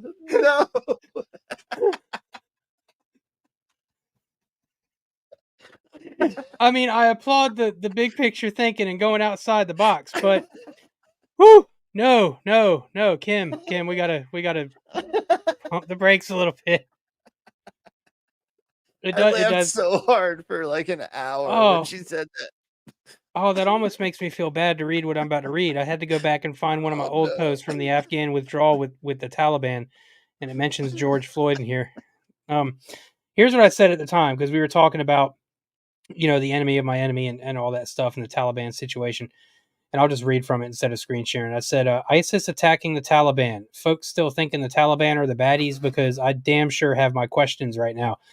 What with their riding bumper cars, eating ice cream, having trampoline and dance parties, and riding pedal boats and scheduling amusement park days in between bouts of removing George Floyd murals from various walls in Kabul. Why there were multiple Floyd murals in Kabul is beyond me to begin with. All whilst seemingly forgetting to behead people. This is in addition to banning the vaccine and opium production already. Don't their clothes seem a little too clean and new? Doesn't their trigger discipline in photos seem a bit familiar? How come a C-17, which had been decommissioned, took off and had people fall off of it? Read that again. The D word in there is pretty important. Keck. In other words, decommissioned. They're not flying decommissioned planes. Did folks forget Trump met with the Taliban and said afterwards, they're going to kill some evil people for us, some very bad people? Have we ever known a Trump deal with other world leaders or groups to go awry, from Kim to Macron to Abe to the Queen and Xi? All he did was get people to capitulate. Why would this meeting with the Taliban be any different? Seems to me, if I wanted to arm the Taliban to eradicate this new element of ISIS and rogue terrorist elements, as well as a corrupt deep state government installed by Bush and then Obama, that I'd probably do exactly what we are seeing, and I'd probably make sure the white hat controlled puppet in the Oval Office left behind $85 billion in gear and supplies to boot. Was the Taliban ever what we were told, or was that actually ISIS and the Taliban were the scapegoats? Remember who told us that the Taliban were evil? CNN, ABC, CBS, the New York Times, Bush, McCain, Cheney, neocons, Obama. All the deep state players we've all come to know and loathe. So let me ask this. With all we know now about the truth and how literally everything has been skewed by them, is it really so hard to believe that the Taliban may have actually been ISIS and that this whole time they have been using the Taliban as a scarecrow boogeyman in Afghanistan? When the Taliban was in control from 1991 to 01, opium production was non-existent in Afghanistan. There was no opioid epidemic. But then they got taken out, and lo and behold, $1 billion never-ending epidemic of painkiller abuse pops up, while our favorite deep state cronies get filthy rich off the stocks. All while our troops and clandestine operatives are tasked with protecting said poppy fields. Yeah, something doesn't add up. Quite frankly, it is not a leap to me to say that it could well be that the Taliban was fucking up the deep state's opioid trade and they weren't going to allow that shit. Hence, they inserted ISIS, called them the Taliban, and as ISIS carried out all the sick shit we saw, we were told it was the Taliban, all to get rid of a major roadblock in the drug trade pharma game for them while building up a brand new terror enemy for the entire world, ISIS. I don't know. I honestly don't. All I know is this shit is not adding up at all, and it's my duty as an Anon to ask questions, so I'm asking them. That was my take on the Taliban thing like 3 days after it started going down. Dude, do you remember Jihadi John? Yep. It was literally like filmed for PSYOP on top of PSYOP on top of PSYOP. Yeah, what a show, bro. Yeah, that's a brilliant take, and I think you're 100% over the target. Because I'm totally sure that this brutal enemy we've been shown for years that would behead reporters at a second's notice is just going to roll in, take over Afghanistan again, and focus on bumper carts, ice cream, and amusement parks. That doesn't vibe for me. These people don't give a shit about that stuff. Like, from their religious beliefs, they really don't give a shit about that stuff, especially not when they're taking a country back over. So, again, go back to the familiar trigger discipline comment and ask yourself, were all those dudes we saw in those pictures Taliban, or were they maybe some well-placed spec op agents? Yeah, 100%. I think that's a good place to drop the mic, bro. I think you did a great job wrapping that up. We're pushing almost 3 hours here. Dude, this has been a blast. I hope Joe can hang out with us more, and I can't wait to do this with you every Thursday that I'm available. It's been awesome. It's always so much fun hanging out. It's going to be so much fun, man. I've had a blast. It doesn't even seem like it's been close to 3 hours. I know, right? I was just thinking that. I hear all these kids running around upstairs, though, so it starts to give me anxiety. But yeah, dude, this was awesome. What do you want to tell everybody when the next Eye of the Storm is? Maybe recap Joe's Substack if you want. Anything that you want to put out there. Today's Thursday. The next Eye of the Storm will be tomorrow night at 9 o'clock on Badlands Media.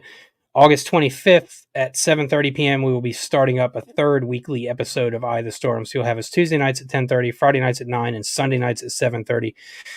Sunday nights, it's Eye of the Storm is going to lead right into Defected. I think that's going to be a really awesome 40,000 foot view punch to the face over there on Sunday nights. But tomorrow, 9 o'clock, Eye of the Storm.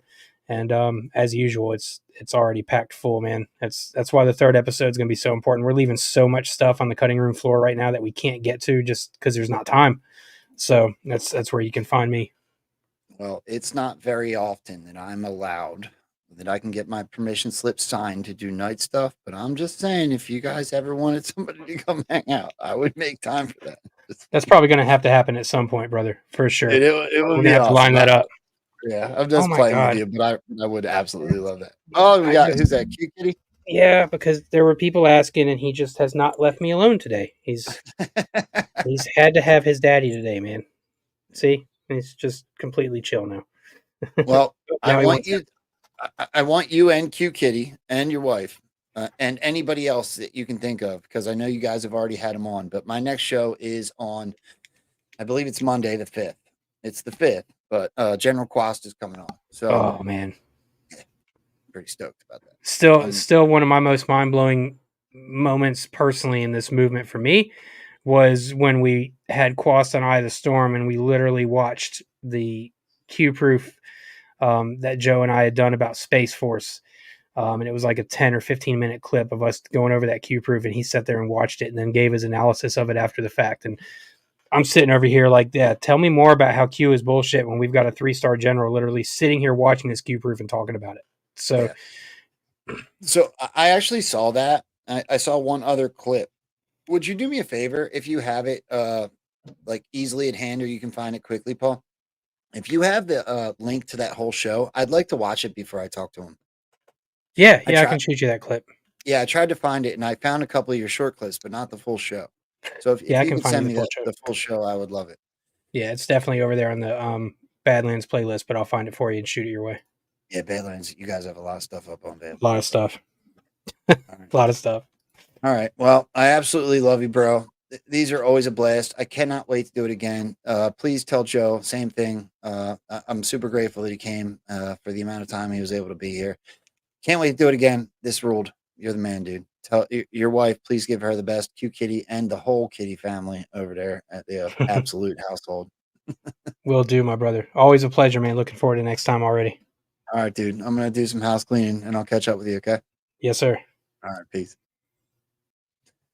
Boom, freaking fire ass show. Look, I don't know how to even say how blessed I believe that I am that I get to hang out with all these people. And I cannot wait for General Quast to come on Monday. It's going to be awesome. I got a lot of homework to do between now and then. I'm going to try to run through and remember to do all the things. So here's the first thing I want to do. I'm going to release the scratching for all of you that are watching over on pill.net. So the scratching is now released. Boom. Go ahead and scratch off when your pill's back. I will be back in just a moment to say thank you for everybody that donated pills on pill.net. If you're over on Rumble, please hit that positive affirmation button, the thumbs up on Rumble. 152 of you already did. There's still over 400 watching the show. You have no idea how happy that makes me to have all the support that we have out there. If you're watching over on X, please share the show out. Please drop a comment and know that there's these other platforms to hang out on. I'm going to do this just because it was the first time. I don't have the products yet, as I will shortly, but Epic Minerals, the new sponsor to Rambo and Frens, Patrick Gunnell's venture. So there's Rainfall. So it's epicminerals.net, right? So just use promo code Rambo if you want to support Patrick, the company, and also this show. You guys receive, I believe it's 10% off. I'm going off the top of my head by using promo code Rambo. I cannot wait to get these products. I just sent him a mailing address that he could send this to just before the show. I, for sure, am excited to use his soaps because I love soaps. But I think that he's really excited about a lot of these products. And he definitely claims to be changing lives. So we're going to find out here shortly. Please go support epicminerals.net and know that it also supports the show. So thank you for that. And of course, My Pillow. If you're going to go buy My Pillow, as everybody should in this movement, every single show has a promo code. But if you want to buy Mike's products and also support the show at mypillow.com, please use promo code Rambo. And I will get more on the coffee soon. I'm in talks with Pepe Deluxe, and there may be just a few changes. But for now, you can still go to kofefi.coffee and support any one of the amazing Patriots and Anons you see on that project. With that being said, I will see all of you guys on Monday the 5th with General Quast. It should be amazing. I hope you guys enjoyed the show. Share it out. Hit the thumb. Hit the positive affirmation button. And we will see you guys next time. Much love. Peace.